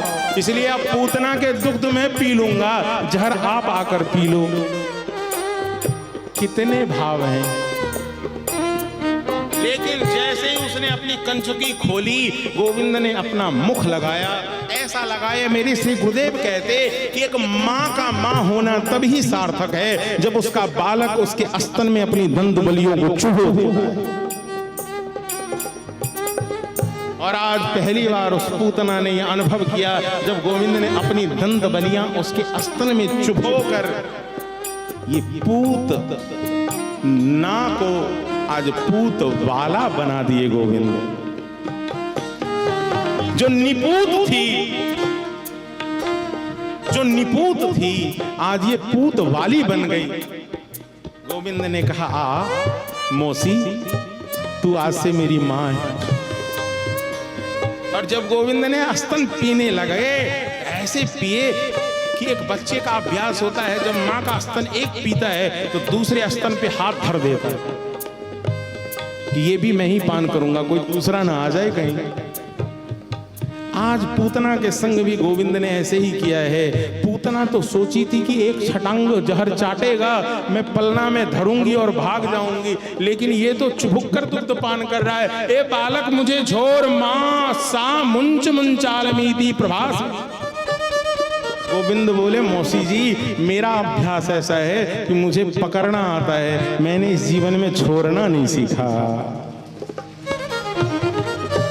और जब मैं किसी को एक बार पकड़ लेता हूं फिर मैं उसे छोड़ता नहीं हूं। ये भगवान की भागवती वाणी है कि भगवान और गुरु जिसे एक बार पकड़ लेते हैं फिर जीवन में कभी नहीं छोड़ते, वह जीवन भर भटकता रहे वह जीव, लेकिन जिसके हाथ को उन्होंने थाम लिया। ये जीव कहता है कि छोड़, मेरे हाथ को छोड़ दो, मैं भागूंगा। जैसे छोटा बच्चा अपने बाप माँ को कहता है मैं नहीं पहुंचाऊंगा तुम्हारे साथ, मत पकड़ो मेरे हाथ को, छोड़ दो मुझे। ऐसे ही हम जीव भी कहते हैं भगवान मैं तुम्हें नहीं जानता, गुरु मैं तुम्हें नहीं जानता, लेकिन वो भगवान कहते हैं मैं तो तुम्हें जानता हूं ना, तू मेरा संतान है। तू जाएगा कहाँ, कहाँ जाओ, रूठ कर जाओगे, मत जाओ। जहां जाइएगा हमें पाइएगा, अजी रूठ कर अब कहाँ जाइएगा, रूठ कर कहाँ जाइएगा। ये मौसी कहाँ जाएगी, तुम मुझसे रूठ रही है, मुझसे नाराज हो रही है। ठाकुर जी बोले मैंने पकड़ लिया, मैं छोड़ने वाला नहीं हूँ। अजी रूठ करे कहाँ जाइएगा, जहाँ जाइएगा हमें पाइएगा। मौसी जी मुझे छोड़कर इस पलना में कहाँ जाओगी, दूसरे की हत्या करने जाओगी। तुम्हें मालूम नहीं है सब में जगत निवास में ही हूँ, मैं ही जगत नियंता हूँ, मैं ही जगन्नाथ हूँ, मैं सब में निवास करता हूँ। अजी रूठ करे कहाँ जाइएगा, अजी रूठ कर कहाँ जाइएगा, जहाँ जाइएगा हमें पाइएगा, हमें पाइएगा। अजी रूठ करे अब कहाँ जाइएगा, अजी रूठ करे अब कहाँ जाइएगा, जहाँ जाइएगा हमें पाइएगा, अजी रूठ करे। मौसी जी कहाँ जाओ, जब मैंने पकड़ लिया तो मैं छोड़ने वाला नहीं। अच्छा तू नहीं छोड़ेगा तो मुझे अपना जान तो बचाना पड़ेगा, नहीं तो मैं पकड़ी जाऊंगी, मैं पिट जाऊंगी। इसलिए वह पूतना आंगन की ओर दौड़ी है और जाकर जैसी वह भीतर से थी, मैंने क्या कहा, ठाकुर जी तब कृपा करते हैं जैसे भीतर हो वैसे ही तुम बाहर बन जाओ। आज वह भीतर से राक्षसनी थी, अब बाहर से भी वह राक्षसनी बन गई, विकराल स्वरूप हो गया, आकाश मार्ग की ओर उड़ने लगी। नगरवासियों ने देखा छोटे से गोविंद को लेकर भाग रही है। कन्हैया विचार किए, यदि गोकुल में पूतना गिर गई तो सारे गोकुलवासी इसके शरीर के नीचे ही दब जाए। ये मैं खुद को बचा लूंगा, लेकिन ये गोकुल वाले हमारे सारे ग्वाल वाल सखा संबंधी सब तो दब के मर जाएं। कन्हैया सोचे ऐसा क्या करें जिससे गोकुल का नुकसान कम हो और मामा जी का नुकसान ज्यादा हो। तो जमुना के किनारे में बड़ा सघन सुंदर आम, लीची, जामुन, भैया कटहल के सुंदर सुंदर फलों का सुंदर बड़ा विशाल बगीचा है कंस महाराज का। गोविंद पूतना को वहां तक ले गए, पहले उसके दुग्ध का पान किया, फिर रक्तों का शोधन किया और फिर प्राण का जैसे ही शोधन किया गोविंद ने, सो ही वह पूतना द्राम से इस धरती पर गिर गई। पूतना के शरीर के नीचे उस कंस का जो बगीचा है तरतरा कर टूट गया। भगवान का रंग है कैसा, नीलम के जैसा। भगवान कैसे हैं, नील वर्ण है। तो जैसे नीलम पत्थर होता है ना, नीला, ये जब ठाकुर जी उस पूतना के स्तन को पकड़कर ऊपर हैं तो जैसे लग रहा है कि किसी मुकुट में एक नीलम की मणि जड़ी हुई है, वैसे ही झिलमिल झिलमिल प्रकाशित हो रहे हैं। कौन, उस विशाल पूतना के शरीर के ऊपर उसके हृदय पर विराजमान श्याम सुंदर। ब्रजवासी गए, गोविंद को लेकर आए, ब्रजवासी जन लेकर आए हैं। मैया यशोदा जो अभी बेहोश हो गई हैं, गोविंद जब आए हैं, गोविंद को खूब नजर उतारी गई है। गौशाला में ले जाकर गैया की पूंछ से गोविंद की नजर उतर आई हुई है और भगवान को इंद्रियाणि हृषिकेश प्राणान नारायणोवती बतु श्वेत दीप पतिश्चित्तम मनो योगेश्वरो वतु प्रश्निगर्भस्तु ते बुद्धि तमात्मानं भगवान परः क्रीडन्तु पातु गोविंद शयनं पातु माधव। खेलते हुए कन्हैया की रक्षा माधव करे, सोते हुए कन्हैया की रक्षा गिरधारी करे, इंद्रियों की रक्षा ऋषिकेश भगवान करे, प्राण की रक्षा नारायण करे। भगवान को विविध भगवान के नामों से डाकिन्यू यादुधानस्य कुष्मांडा ये भर्गग्रहम भूत प्रेत पिचासस्य, भूत से, प्रेत से, पिचास से यक्ष रक्षो विनायकः। इन सबों से भगवान विनायक लाला की रक्षा करे। इस प्रकार से गोविंद का रक्षा हुआ। पूतना के छोटे छोटे भाग करके उसी बगीचे में आग लगा दिया गया। छोटे छोटे भागों में कई जगह वह पूतना जल रही है। दूर से आते हुए नंद बाबा के मन में संदेह तो पहले ही दे दिया गया था। जलते हुए चिताओं को देखकर बाबा के मन में अपशकुन हुआ, अरे राम राम राम राम, मुझे तो वसुदेव जी ने कहा था, भला क्या हुआ। अधीर मन हुए, अधीर चित्त हुए नंद बाबा दौरे दौरे अपने महल की ओर आए, नंद महर में आए। अपने लाला को सबसे पहले ढूंढा, यशोदा को ढूंढा। खबर मिली लाला ठीक है, यशोदा रानी भी सही हैं, लेकिन उसी बीच में समाचार मिला कि एक राक्षसी आई थी, वह लाला को लेकर भाग रही थी। भैया हम सबों ने लाला को रक्षा कियो, वहां से बचा कर लाया।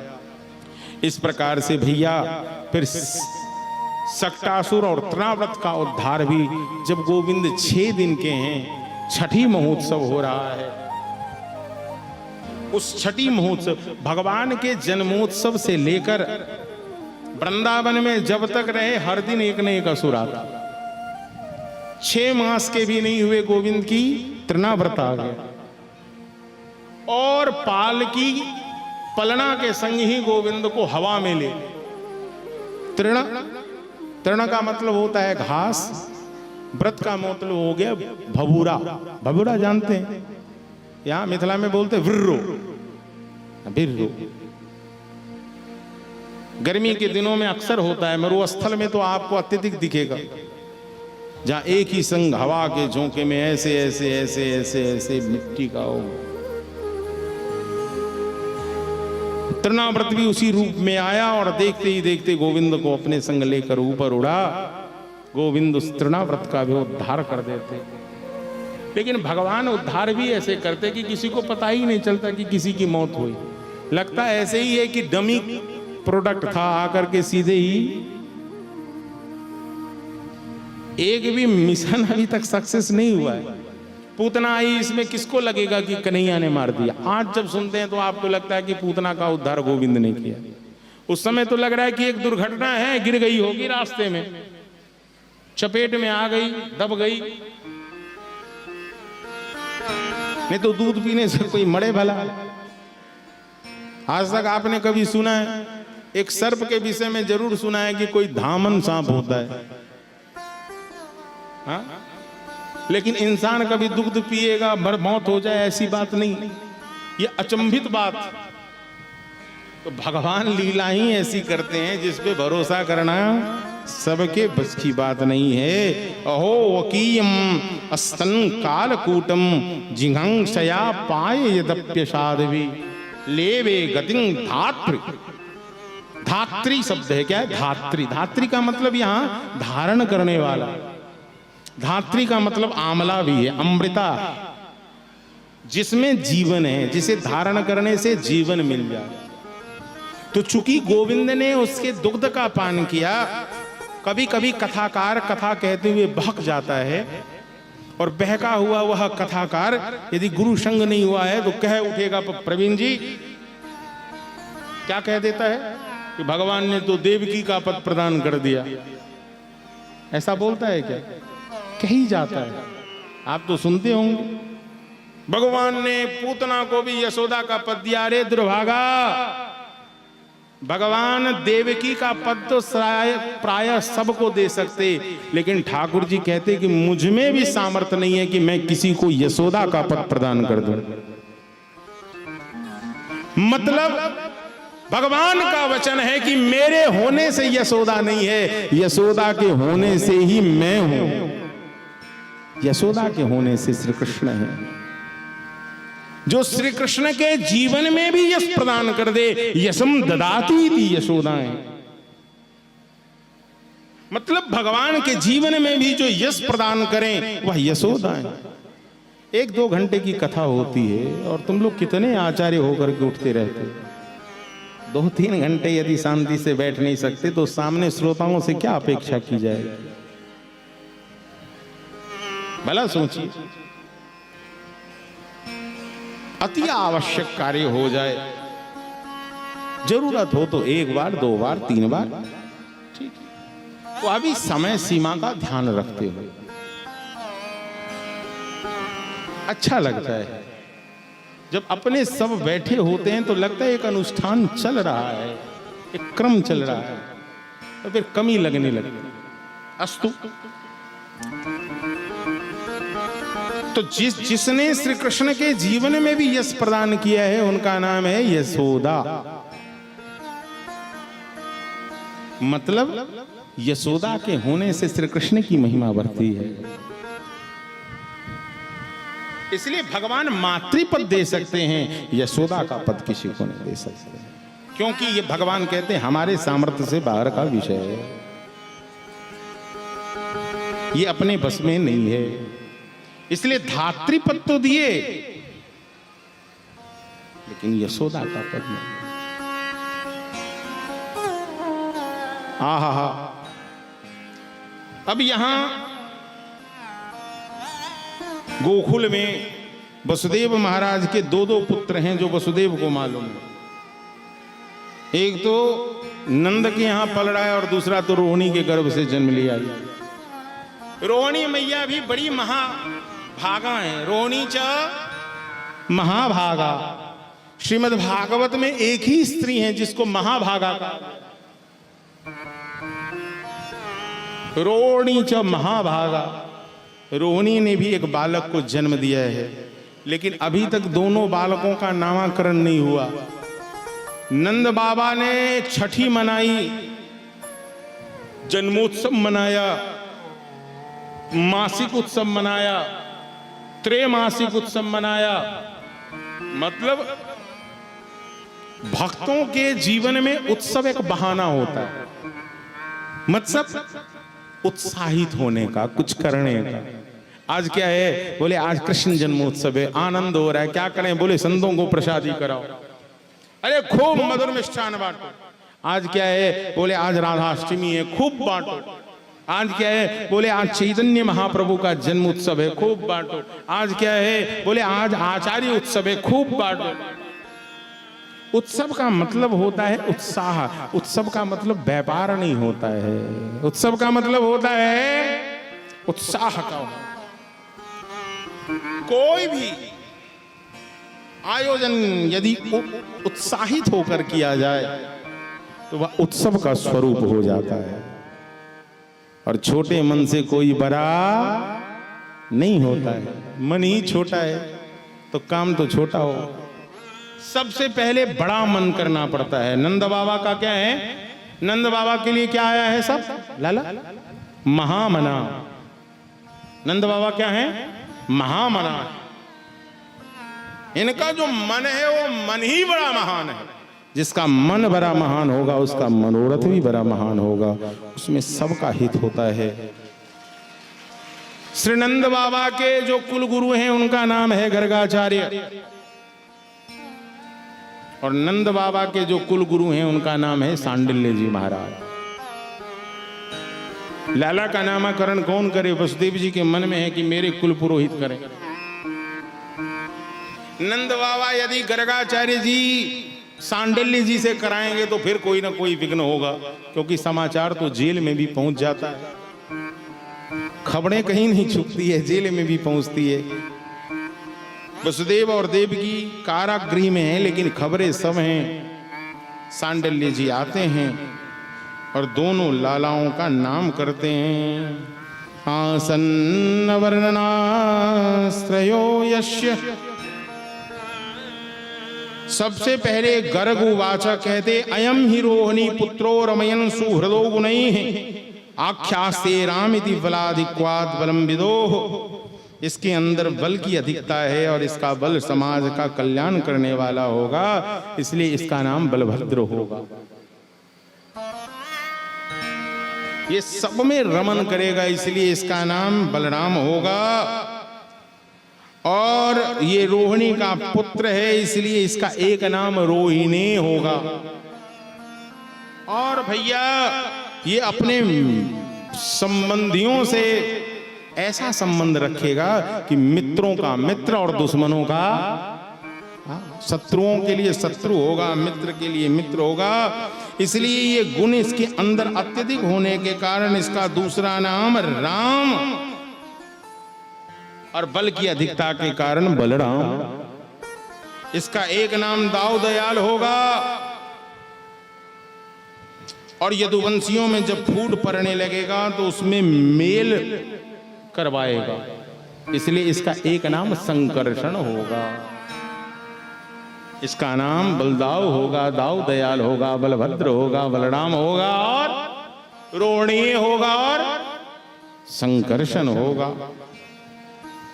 ये तो रोहिणी नंदन के नाम होंगे। अब यशोदा नंदन के नाम सुनो भैया। ये आसन वर्णाश्रयो, ये जो बालक है ये बड़ा अद्भुत है। ये हर युग में अलग अलग रंगों में आता है और हर युग में जन्म ग्रहण करता है, और प्रत्येक युग में शरीर ग्रहण करते हुए युगों के क्रमशः कभी श्वेत, कभी रक्त और कभी पीत। श्वेत, रक्त, और पीत वर्णों को स्वीकार किया है, लेकिन इस बार इसने विभिन्न रंगों को स्वीकार करता हुआ पहली बार इसने कृष्ण वर्ण स्वीकार किया है। कृष्ण वर्ण स्वीकार करने के लिए इसका नाम कृष्ण होगा। नंद जी, यह तुम्हारा पुत्र, देखिए गर्गाचार्य जी कैसे कह रहे हैं, नंद जी यह तुम्हारा पुत्र पहले वसुदेव का भी पुत्र रहा है और वसुदेव जैसे गुण होने के कारण इसका एक नाम वासुदेव होगा। तुम्हारे पुत्र और भी बहुत नाम होंगे, मैं कितना नाम कहूं, ये अपने गुण के अनुरूप इसका नामकरण होगा और कर्म के अनुरूप भी इसका नाम होगा। बंसी बजाएगा तो मुरली वाला कहाएगा, गैया चराएगा तो गोपाल कहाएगा, कभी मनोहर इसका नाम होगा, कभी ब्रजधर नाम होगा, कभी हलधर नाम होगा, कभी गिरधर नाम होगा। मतलब अपने गुणों के अनुरूप और कर्मों के अनुरूप ही इसके सारे नाम होंगे। लेकिन जगत में जितने नाम हैं, और इतना ही नहीं, संसार में साधारण लोग जितने नाम जानते हैं और जो नाम नहीं जानते वो नाम भी तुम्हारे लाला का होगा। गुण कर्मानुरूपानि तान्यं वेदनो जनः।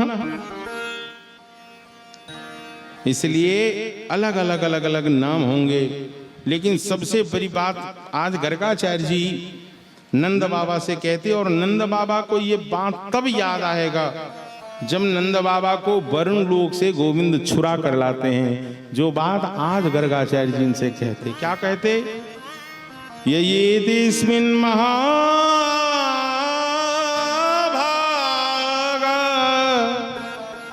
प्रीति कुर्वन्ति मानवा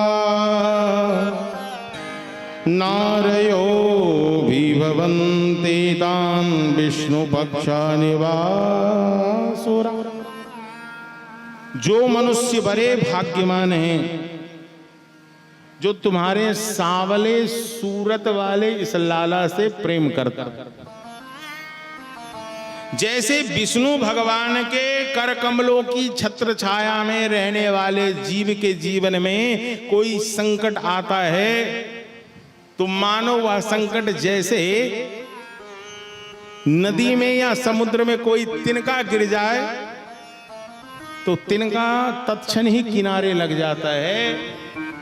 ऐसे ही तुम्हारे लाला से प्रेम करने वाला, संबंध रखने वाले जीव के जीवन में यदि कोई संकट आया और वह तुम्हारे लाला से संबंध रखेगा तो वह वैसे ही तृण के समान बहता हुआ किनारा पकड़ लेगा। वह संकट उसका कुछ भी नहीं बिगाड़ सकता जो तुम्हारे लाला से प्रेम करेगा। जो तुम्हारे लाला से विष्णु पक्षा निवासुरा, जो तुम्हारे लाला से संबंध रखेगा उसका कोई बिगाड़ने वाला नहीं। ऐसा संसार में कोई शत्रु नहीं होगा जो उस पर विजय प्राप्त कर सके। क्यों? क्योंकि वह गोविंद से संबंध रखे हुआ है। इस प्रकार से भैया सुंदर रूप से दोनों लालाओं का नामकरण हुआ है। मैया यशोदा लाला कन्हैया के नामकरण के समय गर्गाचार्य जी महाराज को खूब सारा उपहार दिए। और आज पहली बार गोविंद जो कभी बोलता नहीं है, लेकिन आज पहली बार उसने बोला है। क्या? तो अपने मुंह से पहली बार उसने मैया का नाम लिया है। बच्चा सबसे पहली बार बोलता है तो क्या बोलता है? या तो माँ बोलेगा, या पिताजी बोलेगा, बाबूजी बोलेगा। आज के समय में पापा बोलेगा, लेकिन कन्हैया बोले बाबा, मैया। पहली बार मैया, एक मां के ये करना। दुनिया के जितने सारे संगीत हैं साहेब, वह सारे संगीत फीके पड़ जाते हैं। जब पहली बार उस बालक की किलकारी उस माँ के कानों में गूंजती है तो संसार के जितने भी, जैसे सितार के जितने भी तार होंगे, सारे तार एक ही संग बज उठते होंगे। ऐसे ही गोविंद पहली बार कहने लगे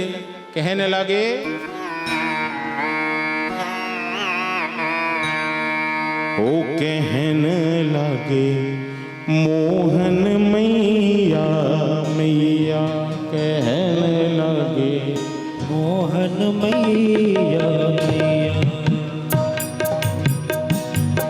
कहने लगे मोहन मैया मैया, कहने लगे मोहन मैया मैया।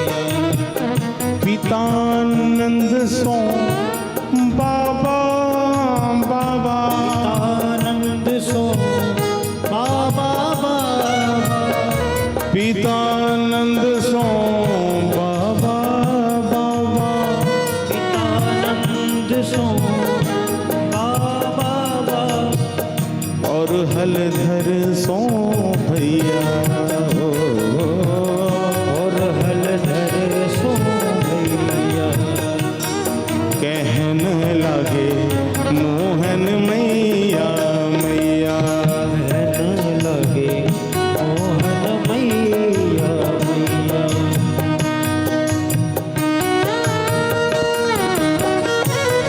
मेरे गोविंद गिरधारी बनवारी हो प्यारे।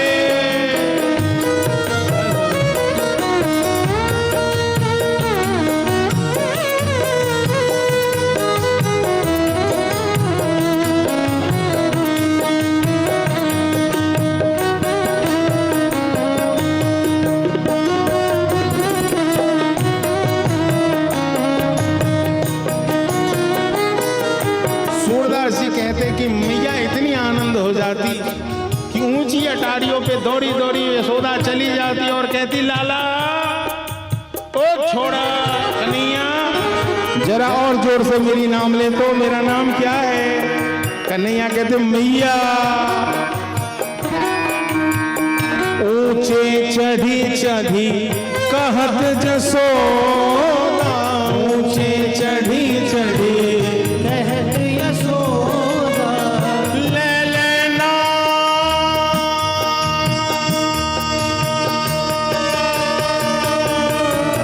ले लेना कन्हई हो, मेरे नाम कन्हैया।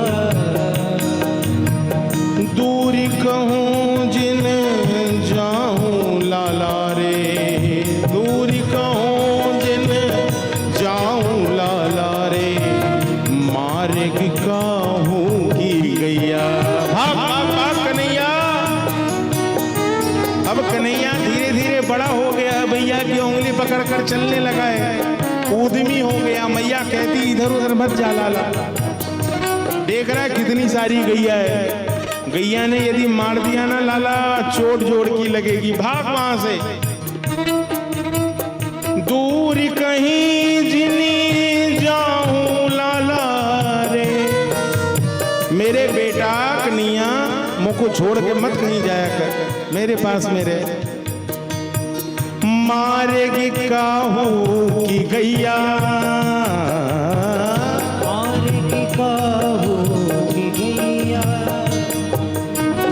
गोपी ग्वाल करत कुतूहल, गोपी ग्वाल सब करत कुतूहल, गोपीवाल सब करत कौतूहल। सबके लिए उत्सव है। जहां भी लाला जाता है सब दौड़ कर आता है और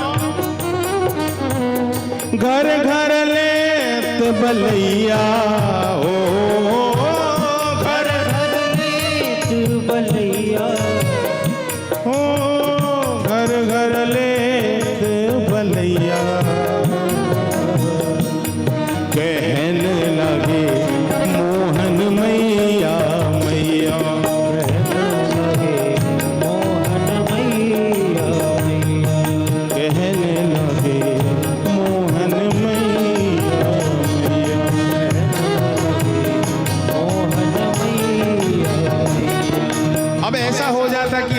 छोटा सा है, कभी कभी जाता और अपने घर में ही एक बार की ऐसी घटना घटी प्यारे। सूरदास भी कह रहे इस भाव को देखो कि लाला गया है और चूंकि नंद बाबा का जो घर है उसकी दीवारों में मनी मानिक सब लगा हुआ है, तो उसमें चेहरे दिखते हैं। लाला ने ज्यों ही मटका से माखन लिया और अपने मुंह से सटाया, सो ही चारों ओर कृष्ण दिखने लगे। कन्हैया ने देखा, अरे राम, मेरे घर में तो चोर आ गया। अपने प्रतिबिंब को देखकर अपनी प्रति छाया देख रहे हैं, कहाँ? उस मनी में देख रहे हैं, छोटे छोटे मनियों। गोविंद दौड़ा दौड़ा गया, मैया यशोदा, ओरी मैया, मणिखंभन प्रति बिंब बिलोकत, मणिखंभन प्रति बिंब बिलोकत, मणिखंभन प्रतिबिंब बिलोकित, मणिखंभन प्रतिबिंब विलोकित। देखा जैसे ही कन्हैया, अच्छा भैया दारी के, या घर में अकेला चोर मैं थोड़े ही हूँ, मेरे संग तो और भी चोर खड़े हैं। सोई कन्हैया नाचने लगा, वाह वाह वाह वाह, मैं अकेले फंसने वाला। ये यहाँ कितने लोग चोरी कर रहे हैं, कन्हैया भी गप गप खा रहा है। भैया तू सब भी खा, ढंग से खा। अपने मुख से लगाते और उससे भी कुशल क्षेम पूछते, भैया तुझे भी बढ़िया हो रहा है कि नहीं? नाचत कुंवर कन्हैया हो, नाचत कुंवर कन्हैया, मणिखंभन प्रीति बिंब बिलोकत, मणिखंभन प्रतिबिंब विलोकित। नाचत कुंवर कन्हैया हो, नाचत कुंवर कन्हैया, नाचत कुंवर कन्हैया हो, नाचत कुंवर कन्हैया। कहन लगे मोहन मैया मैया, मोहन मैया मैया।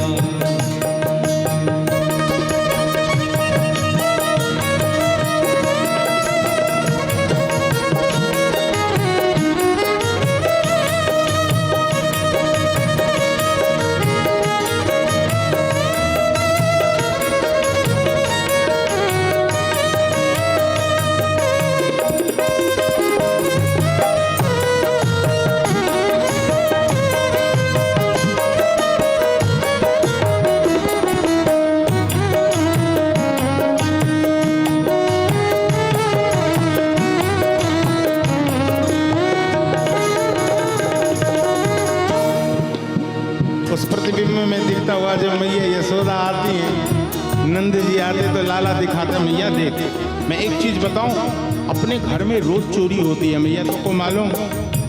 मैया बोली, अच्छा कहाँ चोरी होती है लाला बता? तो कन्हैया आज ले गए और मैया को दिखा रहे हैं, मैया देख सामने, हमारे सामने देख चोर खड़ा है। मैया तो लाला के प्रतिबिंब को ही देख रही है और मैया मुस्कुरा रही है, मेरा झोड़ा कितना बोला है। नंद यशोदा जी की उड़ते हैं छवि, नंद यशोदा अनतना जैया।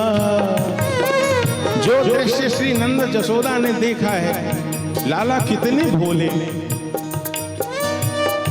इससे भोलापन क्या हो सकता है बताओ ना?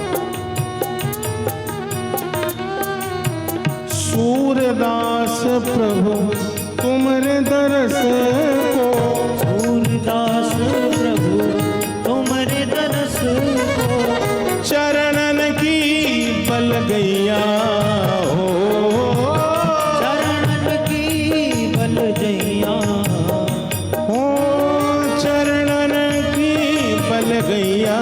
कहने लगे मोहन मैया मैया, मोहन मैया मैया।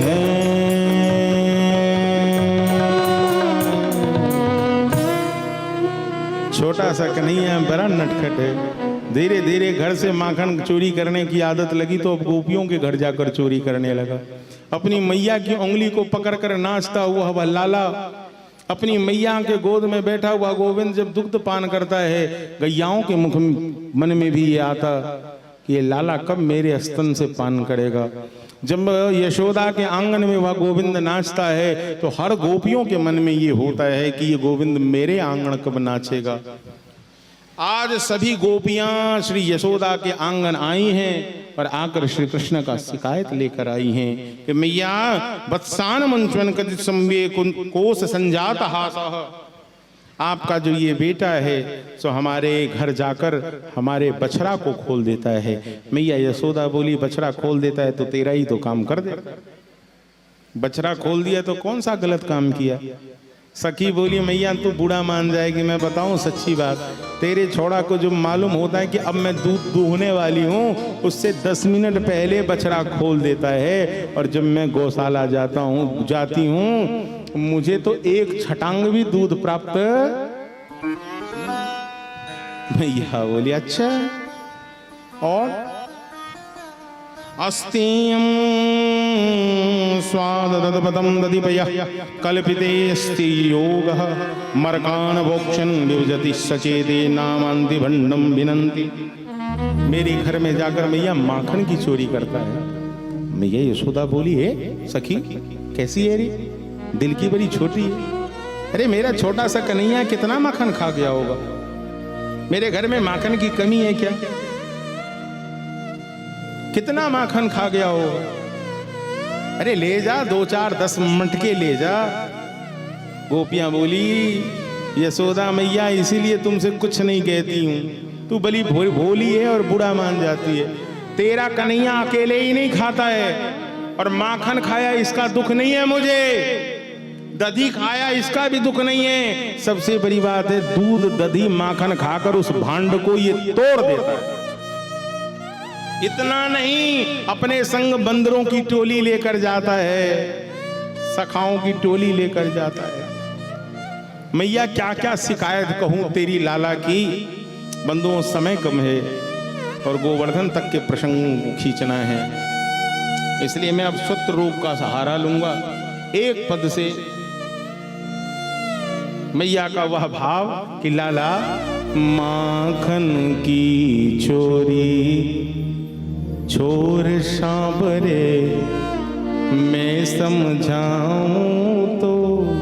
नंद बाबा कि इस भाव को, यशोदा मैया के भाव को सूरदास जी ने देखा है। अरे 9 लख गई तेरे नंद बाबा को, नित नयो माखन हो, ए नित नयो माखन हो रे कनुआ, नित नयो माखन हो रे लाला, नित नयो माखन हो। तो अरे माखन की चोरी छोड़ सांबरे। कन्हैया बोलते मैया तो को पता हो मैं काऊ के घर ना ही जाता हूँ, ना तो जाके मैं काऊ के घर में माखन की चोरी करता हूँ। ये गोपी सब षड्यंत्र करती है मैया, ये बहुत बड़ा षड्यंत्र है। ये सब मेरे मुख के ऊपर में माखन मल देती है और पूरे दुनिया में मुझे बदनाम करती है। ए भाभी जी मैं भी जानता हूँ भला तू कैसी भली है। कन्हैया लड़ने लगते, झगड़ने लगते, यही तो विनोद है, यही तो ब्रज का प्रेम है। आहा लाला वो क्या है, हरी मैया हरी मैया, हरी मैया कन्हैया की। एक पद में आप सब भाव समझ लेना।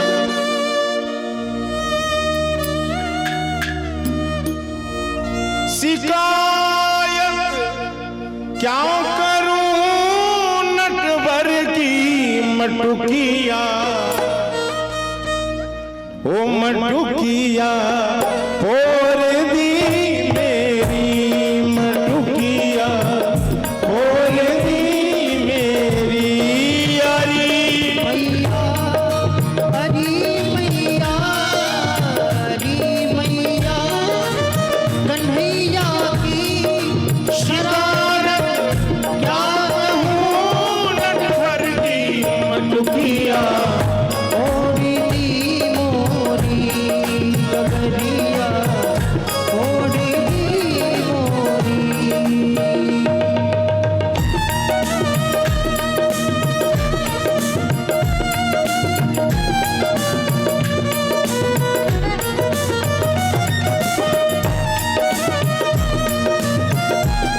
माखन चोर भगवान की। ब्रजे प्रसिद्धम नवनीत चोरम, ये ब्रज का प्रसिद्ध है माखन चोर है।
मेरे माथे से मेरी चुनरी खींच और चुनरिया खींच कर मेरी, कि मेरा हाथ घूंघट पे दुनिया तोड़ दी मेरी, गगरिया ओढ़ दी मोरी।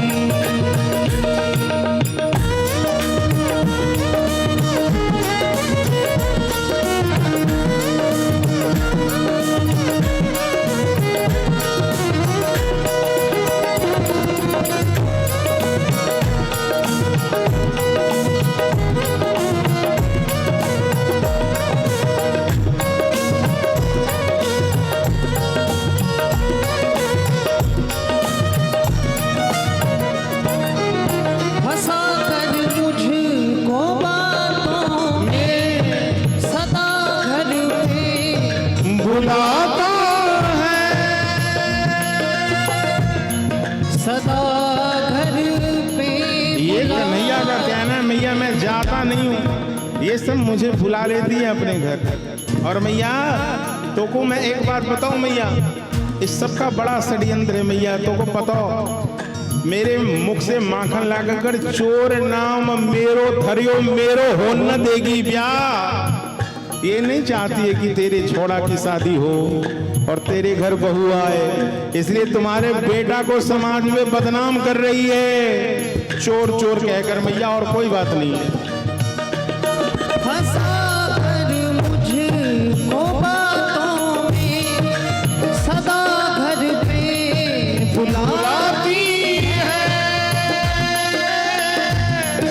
सदा घर पे बुलाती है।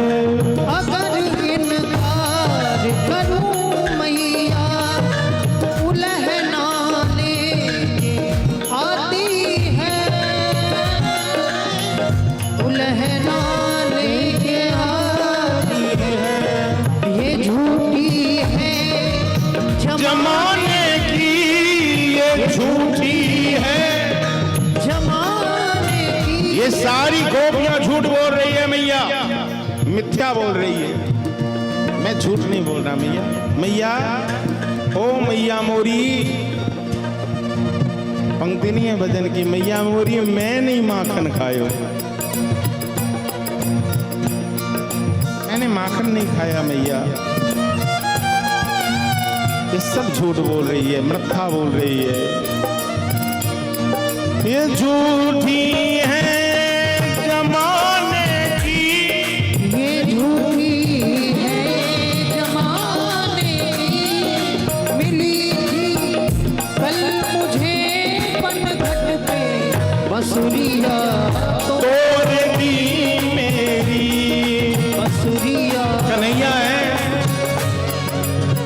गोपियां आई थी शिकायत करने के लिए कि ये मेरा मटकी तोड़ देता है। कन्हैया कह रहे मैया तू बता, मैंने इसकी मटकी तोड़ी? मैंने मटकी तो नहीं तोड़ी, लेकिन ये देख इसने मेरी बंसी तोड़ दी। मैया नाराज हो गई, गोपी ये अच्छी बात नहीं है, भला तू सब तो बड़ी है, लाला छोटा है, तूने इसकी बंसी क्यों तोड़ी? हरी मैया कन्हैया की, हरी मैया कन्हैया की, शरारत क्या कहूँ नटखट की, पटुलिया और दी मोरी, मटुकिया और दी मोरी, मटुकिया तोड़ दी मोरी, मटुकिया तोड़ दी मोरी, मटुकिया तोड़ दी मोरी, मटुकिया तोड़ दी मोरी, मटुकिया।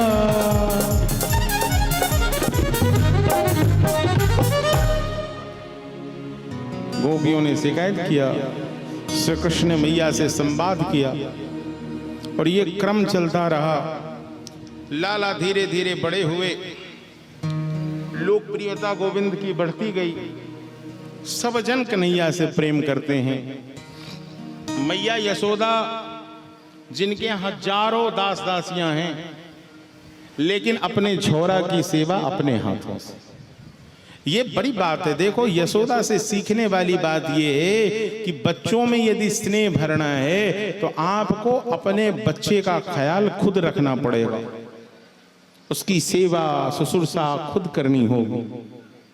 यदि नौकर करेगा तो उसमें फिर आपके प्रति भाव नहीं आएगा, आपके प्रति भाव नहीं आएगा। इसलिए इतने नौकर चाकर होते हुए भी यशोदा अपने लाला की सेवा खुद ही करती, सब कुछ खुद करती। और सबसे बड़ी बात ये होती कि सेवा करती हुई यशोदा का चिंतन सतत श्री कृष्ण का बना रहता, हर समय मन में कन्हैया के लिए चलता रहता, कन्हैया के लिए चलता रहता। लाला कब जगेगा, कब उठेगा, कब क्या कहेगा। अरे देखो ना, कल की बात तो है, कन्हैया ने जिद कर बैठा कि मैया मैं रोज दूध पीता हूँ, तो को पता मैया सबके केस बड़े बड़े हैं, नंद बाबा के इतने बड़े केस हैं, बलदाऊ भैया के केस बड़े हो गए, मैया मेरे केस क्यों नहीं बढ़ रहे हैं? तू रोज मुझे ठगती है ना मैया, मुझे कहती है ना कि तू दूध पिएगा तो जल्दी से तेरे केस आ जाएंगे, लेकिन मैया मैया कब ही बढ़ेगी चोटी, ओरी मोरी मैया कब हूँ बढ़ेगी चोटी। कितनी बार मोही दूध पीबत भयो, बरसों से मैया तो रोज ठक ठक के मुझे दूध पिलाती है, आज से दूध पीना बंद, मैं नहीं पीता दूध। कन्हैया का नटखटपना यही है, ये शरारतें श्री कृष्ण की है जो श्री कृष्ण को कृष्ण बनाता। यशोदानंदन इसीलिए इतना भोला है कि गोविंद इस बात पे जिद में है, कितनी बार मुहे दूध पीबत भई, यह अजहू है छोटी, ओ मैया मोरी कब हूँ बढ़ेगी चोटी, ओरी मैया मोरी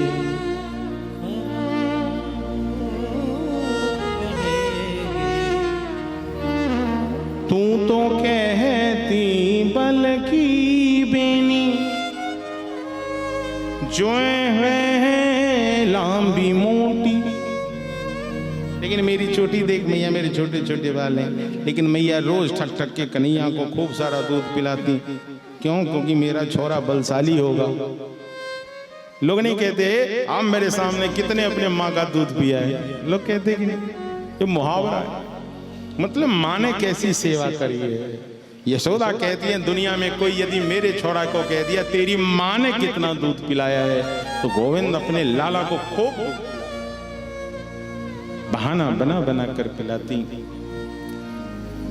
कन्हैया छोटा है लेकिन जिद्दी हो गया है, सवेरे उठता तो मैया से जिद करता, मैया ताजा माखन दे, बासी नहीं खाऊंगा। पर आज तो इतना जिद कर गया कि सूरदास जी बाबा कहते, इतना जिद कर गया, इतना जिद कर गया कि मैया से तो जिद करने लगा, और करते करते करते करते बात इतनी बढ़ गई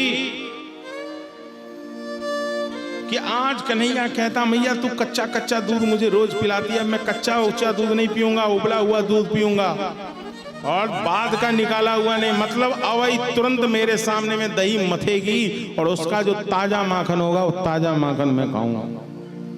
एकदम जिद पे अड़ गया है कन्हैया। मैया जानती है इसको भूख भूख लगा नहीं है। सो कन्हैया से मैया बोले, अरे ये माखन क्या है, तुझे मालूम इस संसार में माखन से भी बढ़िया क्या है, शीतल कौन है? कन्हैया बोले कौन? बोले देख आसमान में वो चंदा मामा। अरे राम, फिर क्या था? कन्हैया माखन तो बाबा भूल गया, अब तो जिद करने लगा कि मैया मुझे मेरे मामा जिला दे, मैं मामा के साथ खेलूंगा। अरे चंदा खिलौना ले हो री मैया, चंदा खिलौना ले हो। यदि तू नहीं देगी चंदा खिलौना तो अरे सुरभि को पे पान न कड़ी हो।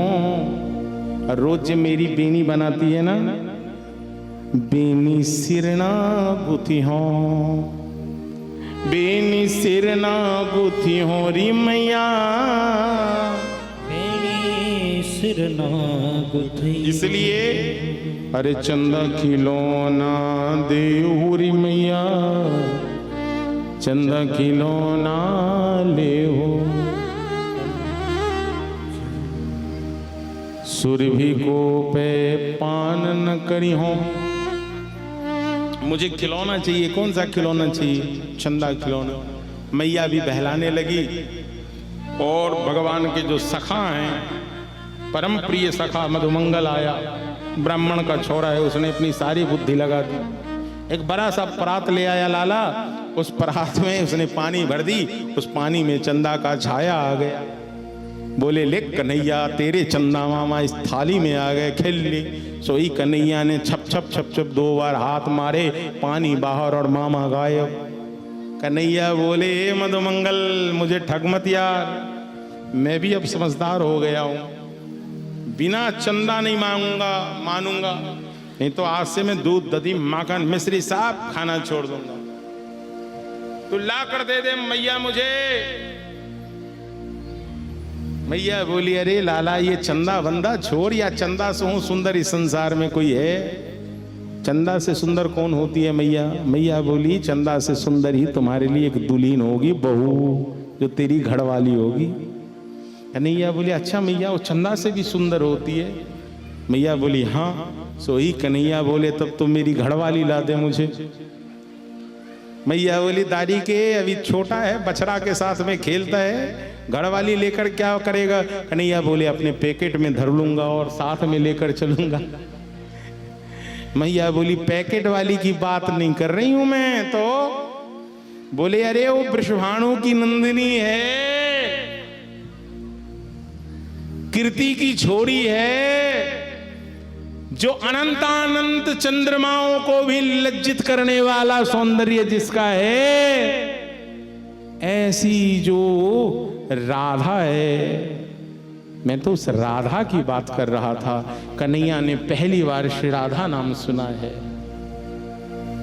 और जैसे ही सुनैया सुना सो ही तुरंत ही जिद कर दिया, ओ मैया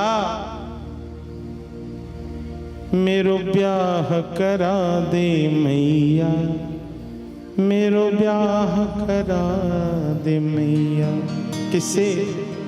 ओ राधिका गोरी से, गोरी से, राधिका गोरी से, बिरज की छोरी से, राधिका गोरी से, गोरी से, बिरज की छोरी से। ओ मेरो बात चला दे मैया। एक दिन में तो होगा नहीं मैया, कम से कम बातचीत तो चला दे। मैया बोली अच्छा छोड़ा, अभी अभी चंदा मामा चाहिए था, अब दुल्हन चाहिए। ऐसे बात नहीं चला दूंगी, बता तू मुझे क्या देगा? तेरी बहू मेरी सेवा करेगी? कन्हैया बोले कैसे नहीं करेगी, मैया तू मेरी बहू ला दे, मैं अपने बहू के हाथ से तुम्हारी सेवा करवाऊंगा। राधिका गोरी से बिरज की छोरी से मैया कराई दे मेरो ब्याह। राधिका गोरी से बिरज की छोरी से मैया करा दे मेरो ब्याह। मैया करा दे मेरो ब्याह। मैया करा दे मेरो ब्याह। उम्र तेरी छोटी है, नजर तेरी खोटी है, कैसे करा दूं तेरो ब्याह। तेरी छोटी मैया यशोदा कह रही है, नजर तेरी खोटी है, कैसे करा दूं तेरो ब्याह। अच्छा मैया ऐसो बात नहीं कराएगी, बात बिगड़ जाएगी मैया, फिर बात पंचायत तक चली जाएगी यदि नहीं करवाएगी तो।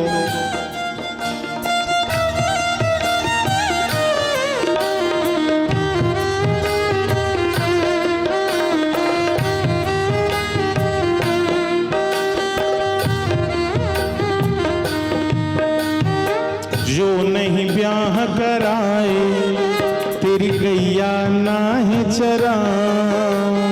जो नहीं ब्याह कराई तेरी गैया नाय चरा। आज के बाद मेरी मैया तेरी देहरी पर ना। आज के बाद मेरी मैया तेरी दहली पर नाया। पर आएगा रे मजा अब जीत हार का। सभी गाइए ना मेरे संग। राधिका छोरी मैया कराए दे मेरो ब्याह। छोटी सी दुल्हनिया जब अंगना में डोलेगी। छोटी सी दुल्हनिया जब अंगना में डोलेगी। तेरे सामने मैया घुंघटाओ ना खोलेगी। तेरे सामने मैया घूंघटा ना वो खोलेगी। पर्दाओं से जा कहो बैठेंगे द्वार पे। राधिका गोरी से बिरज की गोरी से मैया कराई दे मेरो ब्याह।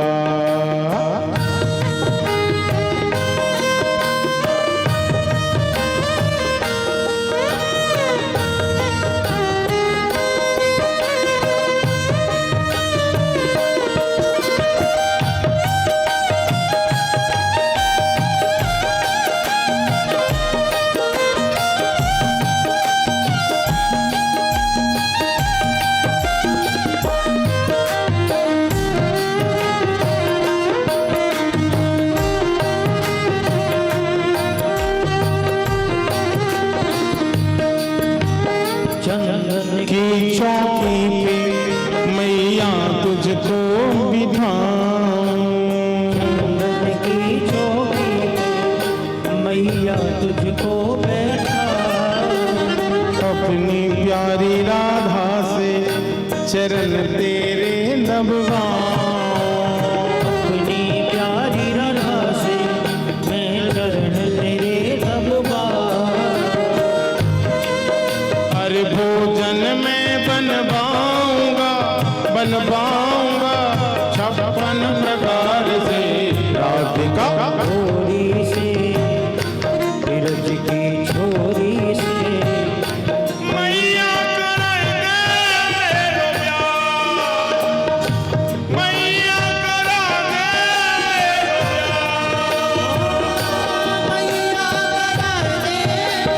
ब्याह। मैया करा दे मेरो ब्याह। मैया करा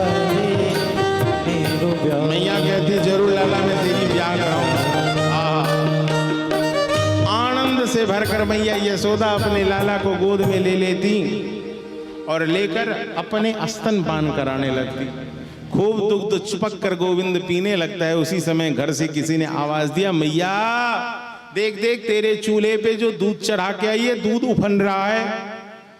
मैया बोली, ओ हो कहा कहूं बहना, आज सवेरे से कन्हैया परेशान कर रखा है। अब देख मेरे दूध भी गिर गए। सोही जो कन्हैया दुग्ध पान कर रहा था, मैया कन्हैया को नीचे धर दी और चली गई कड़ाही कराह दूध का उतारने के लिए। सौ कन्हैया को क्रोध आया, देखो देखो देखो देखो। श्री सुखदेव गोस्वामी कहते, अभी स्वरूप देखना कृष्ण का। भगवान कहते हैं, अच्छा मेरी मैया को पूत प्यारा नहीं है, इसे तो दूध प्यारा है।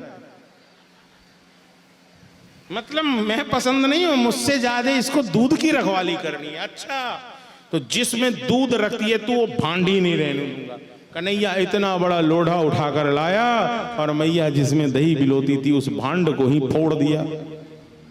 भांड फूट गया भैया। जब भांड फूट गया तो बाबूजी फिर तो कन्हैया डरने लगे कि अब तो मैया छड़ी से पिटाई करेगी। मैया से बचने के लिए आज अपने मुख से थूक निकाल कर आंखों से लगा ली, क्योंकि बच्चों में आदत होता है यदि रोते हुए दिखेंगे तो मैया मारेगी नहीं। लेकिन आज मैया घर से छड़ी लेकर ही बाहर आई है। आचार्य श्री सुखदेव गोस्वामी कहते, राजन परीक्षित यह दृश्य देखो, जिसके भय से काल भयभीत हो जाता है, वह पुत्र श्रीमयी यशोदा के भय से भयभीत है। जिन प्रभु के भय से काल भी भयभीत होता, वह यशोदा के वात्सल्य से डरा हुआ है। मैया छड़ी लेकर आई हैं। ए मरकट बिंदु, ए बंदरों के यार, रोज रोज तेरी ये उदंडता बढ़ती जा रही है। आज मैं तुझे छोड़ूंगी नहीं, आज मैं तुझे दंडित करूंगी। श्री कृष्ण ने जैसे ही मैया को देखा है कि मैया आ रही हैं, गोविंद भाग रहे हैं। आहा, श्री सुखदेव गोस्वामी कहते, राजन जब मैया पीछे पीछे दौड़ रही हैं, गोविंद के बेनी में लगे हुए वह पुष्प टूट टूट कर गिर कर नीचे गिर रहे हैं कि धन्य है वह यशोदा।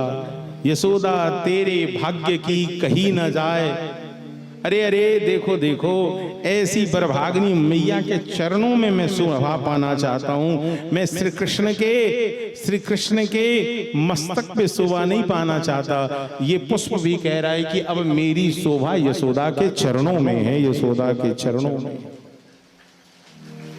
मैया यशोदा पीछे पीछे दौड़ी चली आ रही है, कहीं ऐसा न हो कि कोई कंकर मैया के चरणों में गिर जाए। एक भाव तो आचार्य इसलिए भी कह रहे हैं कि इसलिए भगवान की बेनी से टूट टूट कर पुष्प गिर रहे हैं और मैया के लिए सुंदर पुष्पों का वह मार्ग प्रशस्त कर रहे हैं।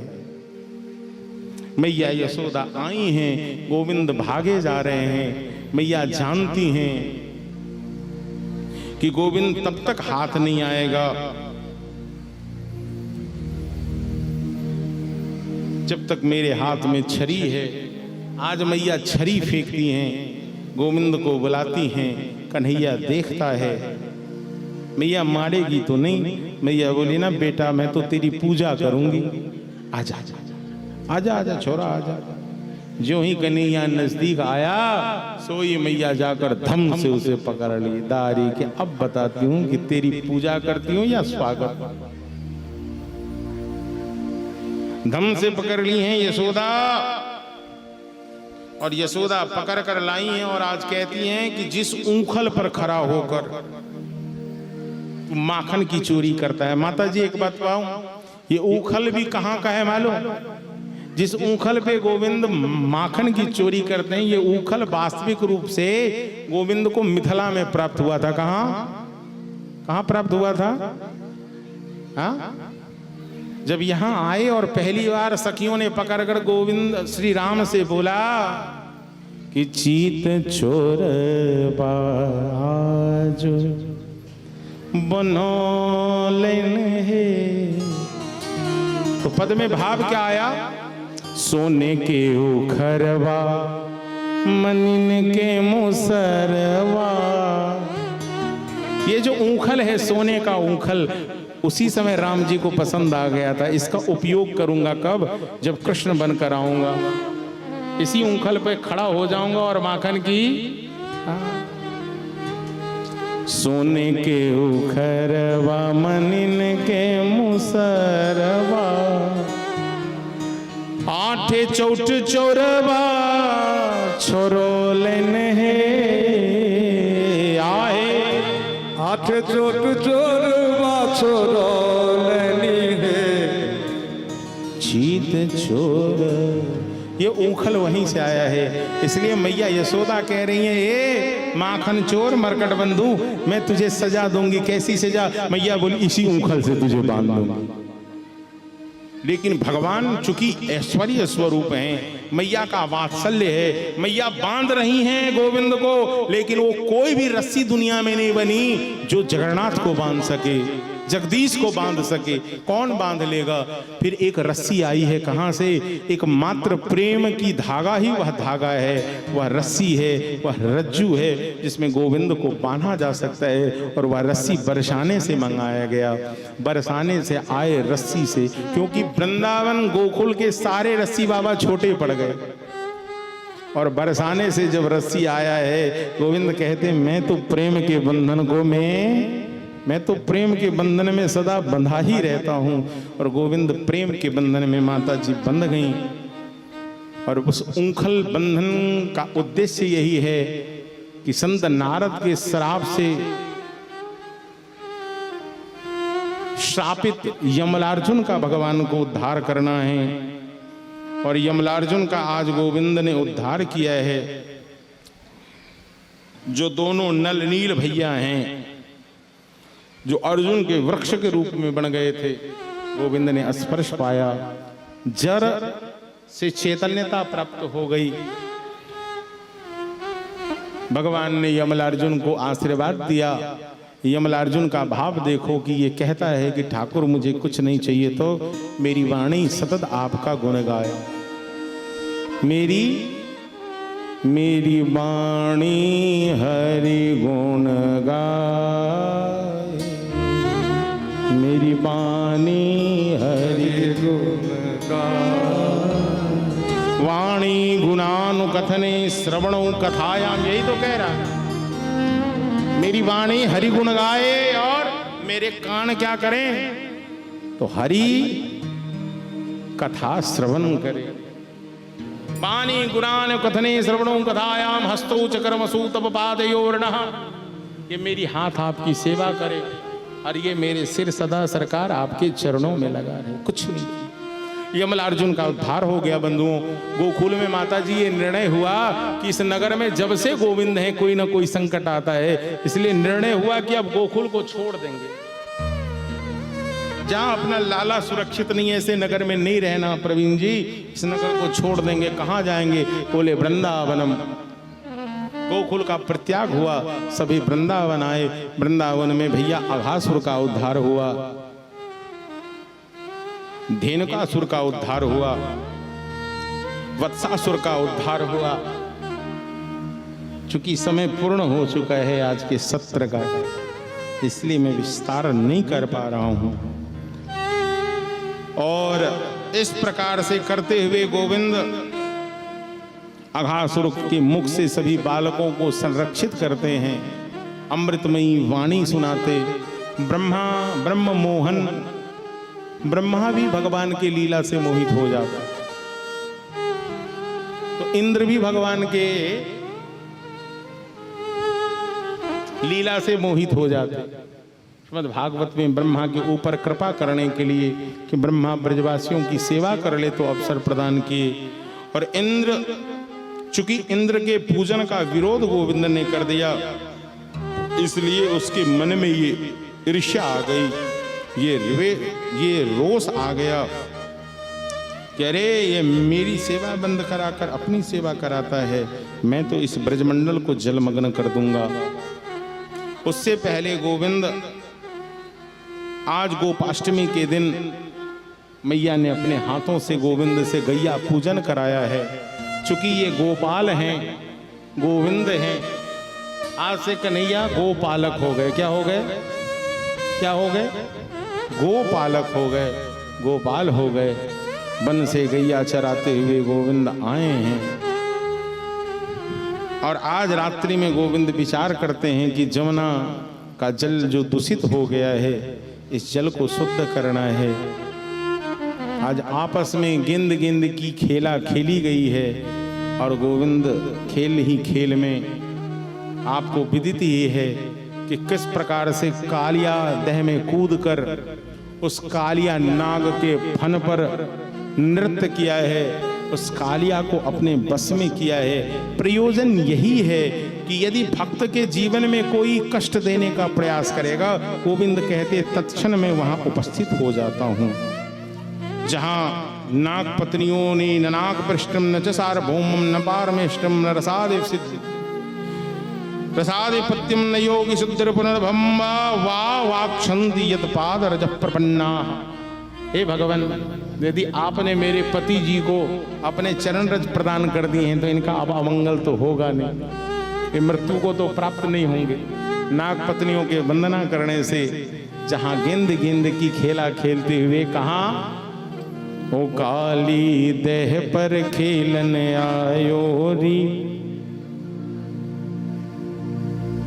ओ मेरो बारो सो कन्हैया,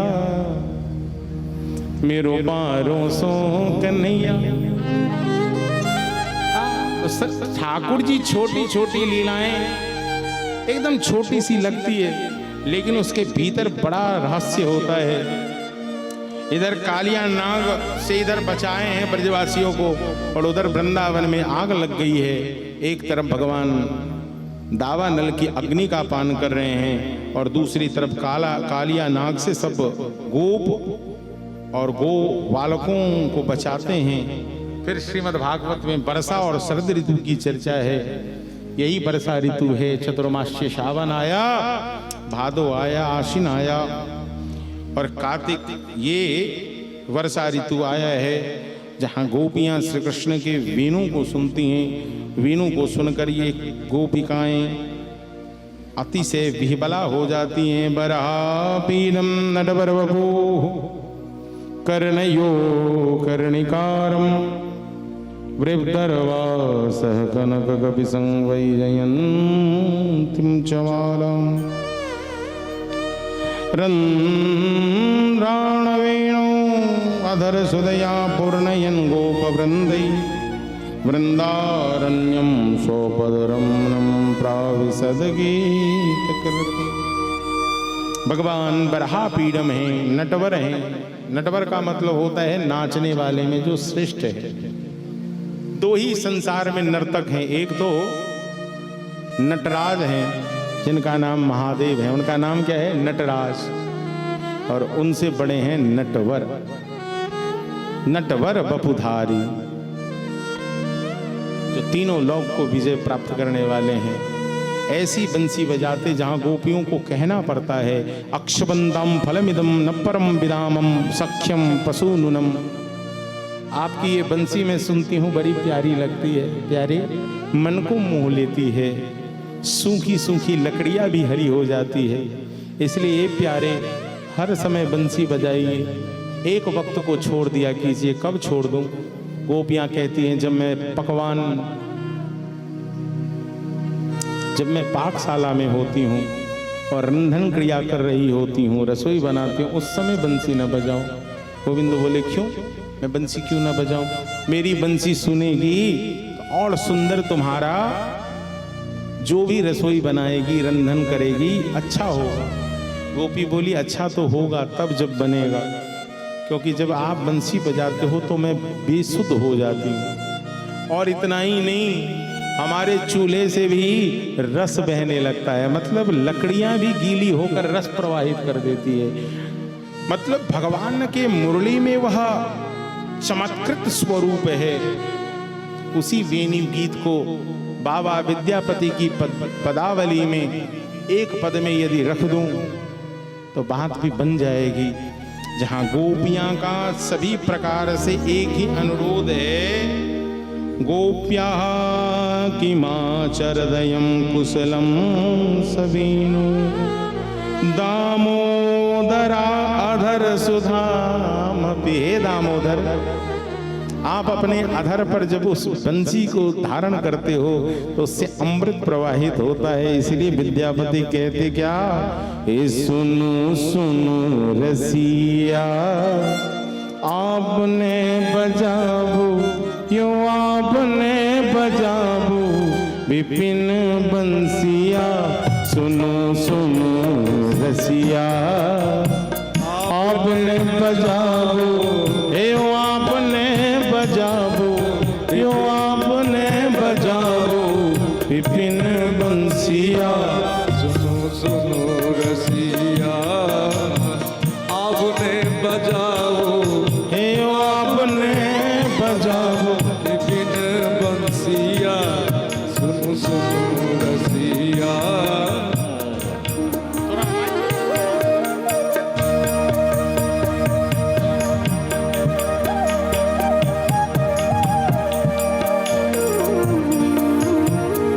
बेरी बेरी चरणारविंद गई, बेरी बेरी चरणारविंद गई।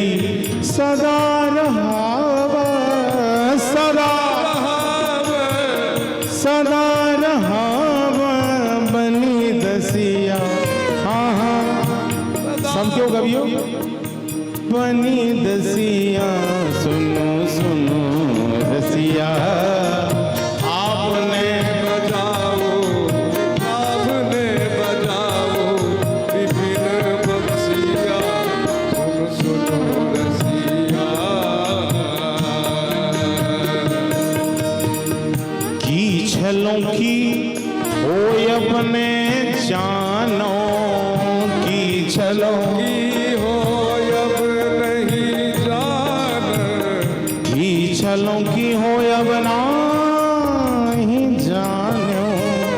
वृथा होयत वृथा होयत कुल हसिया। हाँ हाँ विधा होयत कुल हसिया। सुनो रसिया आपने बजाओ, हे आपने बजाओ विपिन बंसिया। सुनो सुनो रसिया ये माधव गिरधारी, सुन लो मेरी इतनी बिनती, सुन लो प्यारे।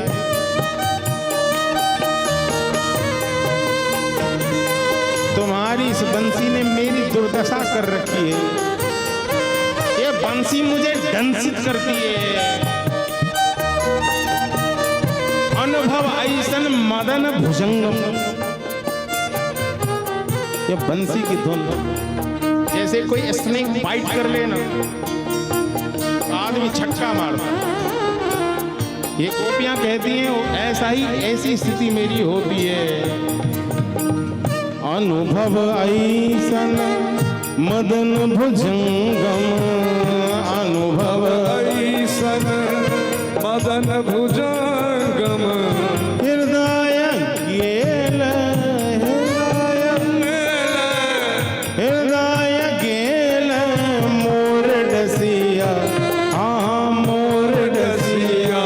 सुनो सुनो रसिया आपने बजाबो, यो आपने बजाबो विपिन बंसिया। सुनो सुनो रसिया आपने बजाबो, आपने बजाओ विपिन बंसिया। सुनो सुनो रसिया हे गोविंद, आप जितना भी कर लो, या तो आप इस बंसी का निनाद करो, मुझे आपकी ये बंसी से कोई दिक्कत नहीं है प्यारे। आप भला क्या सुंदर बंसी बजाते हो। मैं वचन देती हूँ मेरे जीवन में कुछ भी हो जाए, लेकिन मैं आपके चरणों का त्याग करने वाली नहीं हूँ। तो मैं तो चरण दासिका हूँ ना, मैं तुम्हारी हूँ और तुम हमारे हो। नंद नंदन हम चरणन त्यागब नंदन हम चरण त्यागब। पर जग होय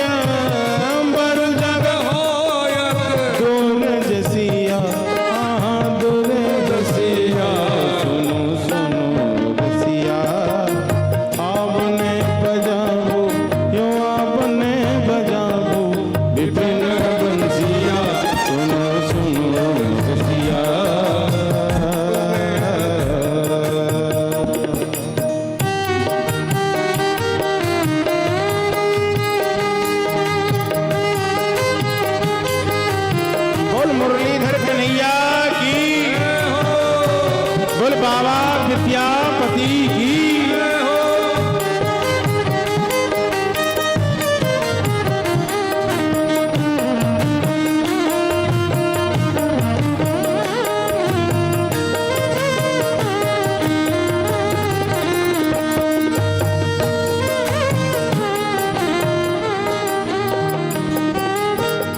विद्यापति कह सुन बनी तामनी, विद्यापति कह सुन वरदामनी।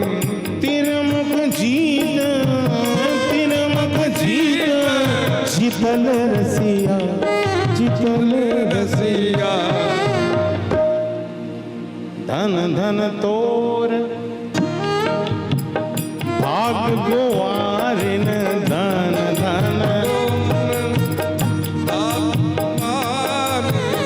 हरि भजु हृदय, हरि हृदय हुलसिया, हृदय हुलसिया।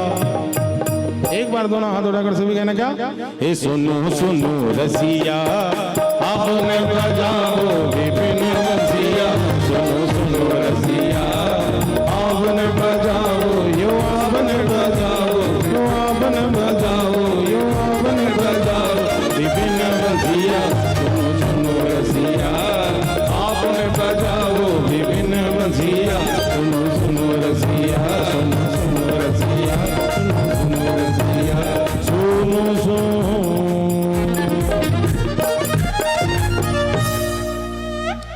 आज गोपिकाएं सुंदर रूप से श्री कृष्ण से यह बात कह देती है कि लाला आपकी बंसी बड़ी प्यारी है, आपकी बंसी बड़ी मधुर है, आप अमृतमयी बंसी वादन करते हो और आपकी बंसी जाती बड़ी सीधी है, लेकिन आपकी बंसी निकलती बड़ी, बंसी जाती सीधी है प्यारे। यदि कोई जैसे मत्स्य को ही फंसाने वाला एक बंसी आता है, हमारे गुरुदेव तो कहते हो वो निगल लेती है, मछलियां बंसी को निगल लेती है, वो बंसी भी जब वो सामान्य सी बंसी निकलने के बाद बाहर स्वाभाविक रूप से नहीं निकलता, तो हमारे श्री गोविंद की वह बंसी जब हृदय में एक बार चली जाती है, तो यदि उसे बाहर निकालने का कोशिश करोगे तो हृदय को विदीर्ण कर देती है, विह्वल कर देता है, व्याकुल कर देता है। इसलिए ये गोपिकाएं अब सत्क्षण श्री कृष्ण को ही पति रूप में पाने के लिए माँ दुर्गा का दिव्य अनुष्ठान करती है। हेमंते प्रथमे मासे नंद व्रज कुमारिका, जमुना की पुलन पर गई यह गोपिकाएं मिट्टी हाथ में लेकर सुंदर रूप से श्री दुर्गा जी की स्थापना करती। उससे पूर्व यह गोपिकाएं हेमंत मास में कार्तिक महीने में जब स्नान करने जाती हैं सरोवर में, और सरोवर में स्नान करती तो निवस्त्र होकर करती। गोविंद उस समय विचार करते यदि मन चला कोई आए और वस्त्र लेकर चला गया तो फिर क्या होगा। इसलिए भगवान ने चीर हरण किया है। चीर कहते हैं वस्त्र को, चीर कहते हैं वस्त्र को, और चीर कहते हैं अज्ञान को भी। जैसे किसी के मुख पे घूंघट लगा है, जैसे पूतना आई थी तो कैसे आई थी, ऐसे ही थोड़े आई थी, बीच में वही अज्ञान रूपी घूंघट लगा कर आई थी। तो चीर क्या है? अज्ञान का रूप है। भगवान चीर का हरण करते हैं। जहां गोपिकाएं सत्संकल्प होकर कत्यायनी महामाये महायोगिनीश्वरी नंद गोप सुदम देवी पति में गुरुदे नमः। बंधुओं, और अत्यधिक प्रसंग तो मैं कल सुनाऊंगा, 2 दिन की कथा शेष है। आज इंद्र के अभिमान को चूर करने के लिए भगवान इंद्र के पूजन का विरोध करते हैं। चूंकि श्री कृष्ण सोचते हैं कि जब मैं मिल गया तो फिर और भटकने की जरूरत नहीं है। जीवन में कोई भी साधना हो, एक को करने से ही सब मिल जाता है, एक को पकड़ लेने से सब हो जाता है। बहुबाद करने की कोई आवश्यकता नहीं है। इसलिए एक नौके की सवारी सही होती है। आज गोविंद ने जाकर बाबा से पूछा, बाबा कहाँ चीज की तैयारी चल रही है? बाबा ने बोलियो लाला, या मेघमाला को देवता को नाम हतो इंद्र, जहाँ इंद्र भगवान के पूजन की तैयारी कर रहा हूं, जहाँ इंद्र के पूजन करवे थे समय से वृष्टि होए। अब जो किसान हैं, जो पशु पालन करते हैं, खेती करते हैं, उनके लिए वृष्टि का महत्व है। नंद बाबा के लिए समय पर वृष्टि का महत्व है। आज ये निर्णय होता है कि लाला याई लिए या मेघमालान देवता को नाम हतो इंद्र, जहाँ इंद्र के पूजन के ताय हम सभी तैयारी कर रहे हैं। कन्हैया बोले बाबा या तो आश्चर्य को बात हतो। अरे बाबा मोको पतो, तै भी देखे। नंद बाबा बोले अच्छा लाला मैं क्या देखता हूँ जो तू मुझे कह रहा है कि मैं भी देखता हूँ। बोले बाबा आप नहीं देखते हो कि ये मेघ कहाँ जाकर भोजन करता है।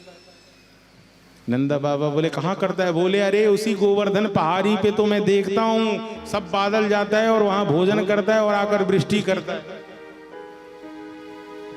बाबा मोहे तो ऐसो दिखे कि हम सबन के साक्षात देवता तो यही गोवर्धन है, जाको भोजन करे या बादल। इंद्र में काउ सामर्थ्य ना है बाबा। तो को पतो बाबा यदि अभी बहुत बड़ा बाढ़ आएगा तो हम लोगों की रक्षा कौन करेगा। बाबा बोले कौन करेगा। कन्हैया बोले बाबा यही इंद्र हम सबको बचाएंगे। बाबा तो को मालूम जमुना महारानी ऊपर उफन जाएंगी, खूब बाढ़ आ जाएगा, हम लोग कहाँ जाएंगे गैया बछड़ा लेकर। बाबा बोले कहाँ जाएंगे लाला। बोले कन्हैया बाबा वहीं जाएंगे गोवर्धन के ऊपर में। तो हमारे देवता कौन हुए, गोवर्धन हुए ना। हमको फल कहाँ से मिले। बाबा बोले गोवर्धन की पहाड़ी से। बाबा जड़ी बूटी कहाँ से मिले। जैसे ही कन्हैया पूछे सोई नंद बाबा बोले गोवर्धन से। तो कन्हैया ने बाबा को पूर्ण रूप से कन्विंस कर ही दिया कि बाबा कर्म ना जायते जंतु कर्म नहीं विलीयते सुखम दुखम भयम क्षेमम कर्म नहीं विपद्यते। बाबा जीव को जन्म हो कर्म से होए और वह सुख दुख जो भी मिले वाके कर्म को परिणाम है। इसलिए बाबा अपने को कर्म करना चाहिए, अपने को प्रकृति की पूजा करनी चाहिए। बाबा मैं तो कहूं कि यहाँ नदी रहेगी और ये पहाड़ रहेगा तो ही जाकर हम सबों का जीवन है। इसलिए बाबा मेरो कथन मानो तो हम तो ये कहेंगे कि इंद्र की पूजा बंद करो, वहां से बढ़िया गोवर्धन की पूजा करो। यदि पर्वत श्रृंखला सुरक्षित रहेगी तो समय पे वृष्टि होगा। आज हमारे यहाँ पर्वत दूषित हो गया। आज क्या हो गया, पर्वत दूषित हो गया है। आज ये निर्णय हो गया बंधुओं। बाबा बोले लाला तेरे कहवे थे मैं इंद्र की पूजा छोड़ रहा हूं। यदि कोई आपत्ति विपत्ति हुई तो रक्षा कौन करेगा। कन्हैया बोले बाबा हम ही ठारे हैं, यहाँ की गारंटी मेरी, जिनकी शरण हम धरेंगे वही गोवर्धन हमारी रक्षा करेंगे। आज बंधुओं वह दिवस आया है कि आप ही पूजें, आप पुजाए। आराध्य भी हैं आप हैं और पुजारी भी आप हैं। पूज भी आप रहे हैं और पूजा भी आप ही रहे हैं। आज मंदिर में देवता भी खुद हैं और उस देवता का पुजारी भी खुद हैं। नंद बाबा बोले भैया मोको तो पतो ही ना है कि गोवर्धन नाथ की सेवा कैसे होए। कन्हैया बोले बाबा कोई ज्यादा सेवा की जरूरत नहीं है, बढ़िया बढ़िया भोजन बनानी है और गोवर्धन भगवान को खिलानी है। जो जितना खाए ना, मैया ने मोको बचपन में कही हती कि खाने पीने से शरीर में ताकत होए। बाबा जिसमें ताकत होगी वही तो रक्षा कर सकता है। और मुझे तो लगे कि इतने दिनों से गोवर्धन भगवान खाए नहीं है, इसलिए उनके लिए सुंदर भोजन बनाओ। क्या बनाए तो 56 भोग बना। सांडिल्य जी महाराज हाथ में थाली लिए और लाला हम सभी भी मानसिक रूप से आज गोवर्धन चलेंगे और गोवर्धन नाथ का शरण लेंगे और आज की कथा भी वहीं विश्राम करेंगे जहां श्री नंद बाबा गोवर्धन महाराज को सुंदर भोग की थाली सामने देते हैं और चतुर्भुज रूप में श्री कृष्ण ही एक तरफ गोविंद हैं और दूसरी तरफ गोवर्धन हैं। एक तरफ गोविंद हैं और सामने गोवर्धन हैं और प्रकट होकर सभी ब्रजवासियों से मांग मांग कर भोजन कर रहे हैं। नंद बाबा के नेत्र सजल हो गए। कह रहे मैंने जीवन में क्या पाया किया होगा ऐसा जो ऐसे दिन मुझे आज प्राप्त हुए। मैंने जीवन में इतने सारे पूजा किए लेकिन आज तक यह अवसर नहीं मिला कि कभी मुझे भगवान दर्शन देते। पहली बार दर्शन मिला है। आहा क्या करूं। अरे भोग प्रसाद तो यहाँ रहने दो, चलो आनंद से तब तक क्यों ना इस गोवर्धन जो 7 कोस का है, इस गोवर्धन की परिक्रमा ही कराऊं। और आज नंद बाबा लाला तैयार हुए और सभी चल दिए कहाँ? गोवर्धन के शरण। बोल गोवर्धन नाथ की बोल गोवर्धन नाथ की। तोरे जयकारा भी तो जोर से लगा दो। अब तो घर ही जाना है प्रसाद लेकर। आज की कथा को गोवर्धन नाथ के शरण में विश्राम करते हैं। कल पुनः कथा है और एक दिन और शेष है। कल आज पंचम दिवस हो गया, षष्ठम और सप्तम दिवस की कथा शेष है। कल यज्ञ पत्नियों पर भगवान की कृपा होगी, युगल गीत होगा। आज एक वेणु गीत की चर्चा मैंने करी है। कल युगल गीत, प्रणय गीत, गोपी गीत और भ्रमर गीत की चर्चा करेंगे, रास का दर्शन करेंगे और भगवान अक्रूर के संग मथुरा को गमन करेंगे। ये सारे प्रसंग कल होंगे। खैर आज हम सबों को चलना है। कहाँ चलना है? कहाँ? थोड़ी जोर से बोलिए ना। जानती है ना गोवर्धन नाथ साक्षात देवता हैं। आप यहाँ मन से संकल्प करोगे, कोई भी मनोकामना आपका हो आप अपने मन में धारण करो और इस पद के संग गाते हुए मेरे संग चलो, ठाकुर जी पूरी कर देंगे। ओ तेरो सब संकट मिट जाए, ओ मिट जाए, ओ तेरो सब तेरो सब संकट मिट जाए, मिट जाए। तो पूजा कर गोवर्धन की। तेरो सब संकट मिट जाए, मिट जाए। झूमते हुए सारे गोवर्धन की तू सेवा कर गोवर्धन की, तू पूजा कर गोवर्धन की, तू सेवा कर गोवर्धन की, तू पूजा कर गोवर्धन की। तेरो जन्म तेरो जन्म तेरो जन्म मरण मिट जाए, मिट जाए। तो पूजा कर गोवर्धन की। तेरो जन्म मरण मिट जाए, मिट जाए। तू पूजा कर गोवर्धन की। तेरो जन्म तेरो जन्म मरण मिट जाए, मिट जाए। तो पूजा कर गोवर्धन की। तेरो जन्म मरण मिट जाए, मिट जाए। तू पूजा कर गोवर्धन। चलिए तो पूजन प्रारंभ करते हैं गोवर्धन नाथ की।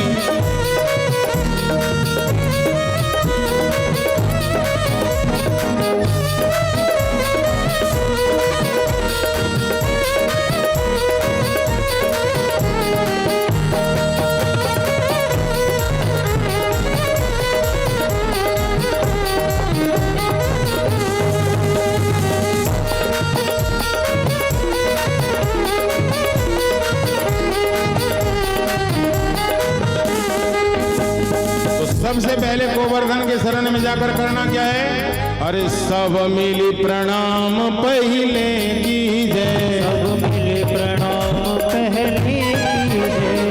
गिरिराज हृदय धर लीजे, गिरिराज हृदय में धर लीजे। चलो मन में, चलो मन में, चलो मन में प्रेम बढ़ाए, ओ बढ़ाए। तो वानिर को तुम यावन दे। तेरो सब संकट मिट जाए, मिट जाए। तू पूजा कर गोवर्धन की।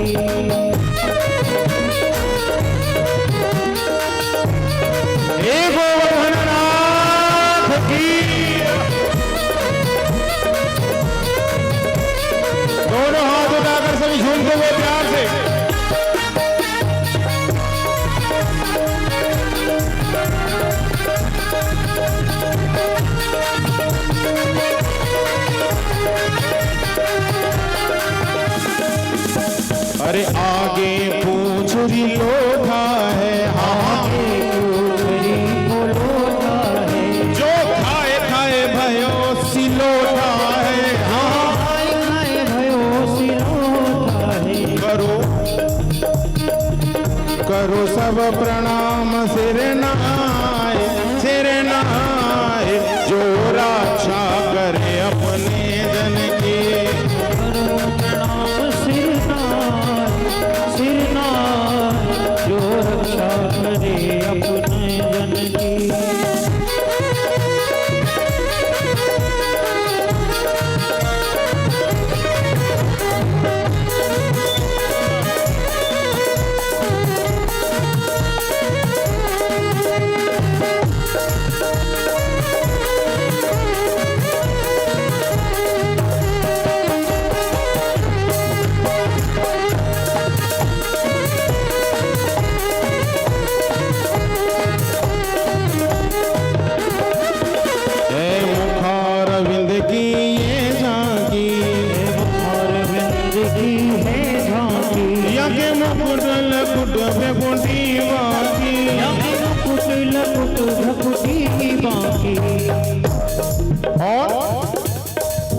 या पे दूध को, या पे दूध को, या पे दूध को धार चढ़ाए, ओ चढ़ाए, इच्छा पूर्ण हो मन की। सब संकट मिट जाए, मिट जाए, तू पूजा करे गोवर्धन की। अब राधा कुंड स्नान करो, अब राधा कुंड स्नान करो, मन में श्री राधा को ध्यान धरो, मन में श्री राधा को ध्यान धरो, मन में श्री राधा को ध्यान धरो, मन में श्री राधा को ध्यान धरो। जो इनकी, वो जो इनकी, जो इनकी शरण में आए, सब व्याधि मिटे धन और मन की। जो सब संकट मिट जाए, तू पूजा करे गोवर्धन की। हरे परिक्रमा पूर्ण भई पूर्ण काम, परिक्रमा पूर्ण भई पूर्ण काम। हरे नंद बाबा के संग मधुर श्याम, नंद बाबा के संग मधुर श्याम, हरे नंद बाबा संग मधुर श्याम। नंद बाबा संग मधुर श्याम। तो अरे जोरो शीस नवाए, हो नवाए, आरंभ करो विधि पूजन, आरंभ करो विधि पूजन। श्री गोवर्धन महाराज, महाराज तेरे माथे मुकुट विराज रहो। गोवर्धन महाराज, महाराज तेरे माथे मुकुट विराज रहो, तेरे माथे मुकुट विराज रहो, तेरे माथे मुकुट विराज रहो, तेरे माथे मुकुट विराज रहो, तेरे माथे मुकुट विराज रहो। श्री गोवर्धन महाराज, महाराज तेरे माथे मुकुट विराज रहो। श्री गोवर्धन महाराज, महाराज तेरे माथे मुकुट विराज रहो।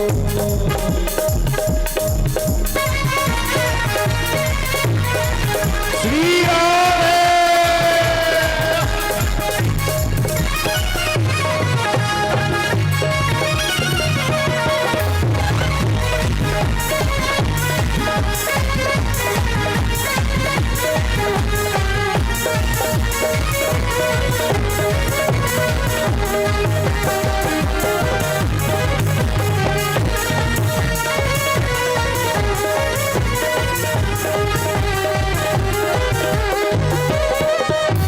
पे पान चढ़े तो पे फूल चढ़े, तो पे पान चढ़े तो पे फूल चढ़े, तो पे पान चढ़े तो पे फूल चढ़े, तो पे पान चढ़े तो पे फूल चढ़े। और चढ़े और चढ़े और चढ़े दूध को धार, ए धार तेरे माथे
मुकुट विराज रहो। ऐसे नहीं, सबका हाथ एक संग ऊपर चला जाना चाहिए, एकदम आसमान की ओर। श्री गोवर श्री गोवर श्री गोवर्धन महाराज महाराज तेरे माथे मुकुट विराज हो। श्री गोवर्धन महाराज महाराज तेरे माथे मुकुट विराज रहो। श्री गोवर्धन महाराज महाराज तेरे माथे मुकुट विराज रहो। तेरे माथे मुकुट विराज रहो। तेरे माथे मुकुट विराज रहो। तेरे माथे मुकुट विराज रहो। तेरे माथे मुकुट विराज रहो। तेरे माथे मुकुट विराज रहो। तेरे माथे मुकुट विराज रहो।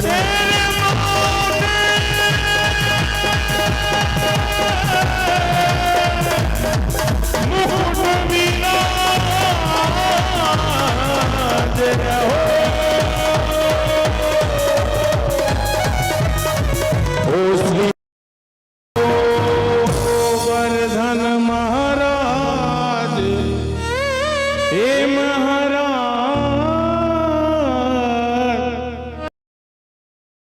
हे मुकुट विराज रहो। बोल श्री गोवर्धन नाथ की। हे गिरधर तेरी आरती गा। हे गिरधर तेरी आरती गा। मोर मुकुट तेरे शीश पे सोहे। प्यारी बंसी मेरो मन मोहे। या बंसी पे बल बल जा। हे गिरधर तेरी आरती गा। चरणों से किसी गंगा प्यारी जिसने सारी दुनिया तारी। उन चरणों में शीश झुका। हे गिरधर तेरी आरती गा। व्यासदास के नाथ आप हो। सुख दुख जीवन साथ आप हो। श्री चरणों में शीश झुका। हे गिरधर तेरी आरती गा। श्री हरिदास के प्यारे तुम हो। मेरे मोहन जीवन धन हो। बास सदा में ब्रज में गा। हे गिरधर तेरी आरती गा। हरे कृष्ण कृष्ण कृष्ण हरे हरे हरे राम राम राम हरे। हरे कृष्ण कृष्ण कृष्ण हरे हरे राम राम राम हरि बोल हरि बोल हरि बोल हरि बोल हरि बोल हरि बोल हरि बोल हरि बोल हरि बोल हरि बोल।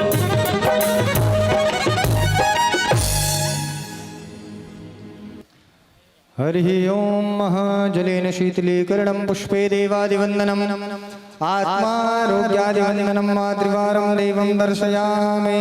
हरिः ओं महातमन्त्रपुष्पाञ्जलिं मा।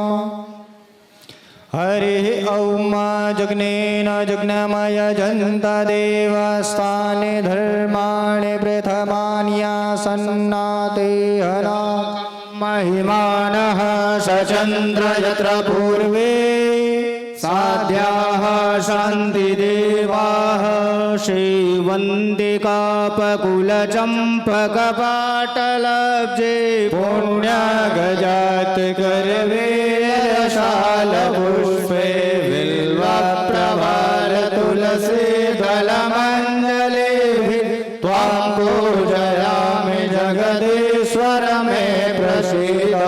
नानासुगन्धपुष्पाणि यथा कालोद्भवानि च पुष्पाञ्जलिर्मया दत्तं गृहाण वरमेश्वरः। एकमन्त्रपुष्पाञ्जलिं शाङ्क्षायद सौवाहन सवडवाडाय पूजे सर्वेभ्यो देवेभ्यो वाङ्गमय श्री राधा कृष्ण स्वरूप श्रीमद्भागवत महापुराणाय नमः। बोलिए श्री भागवत भगवान की जय हो। श्री भागवत भगवान की जय हो। सतगुरुदेव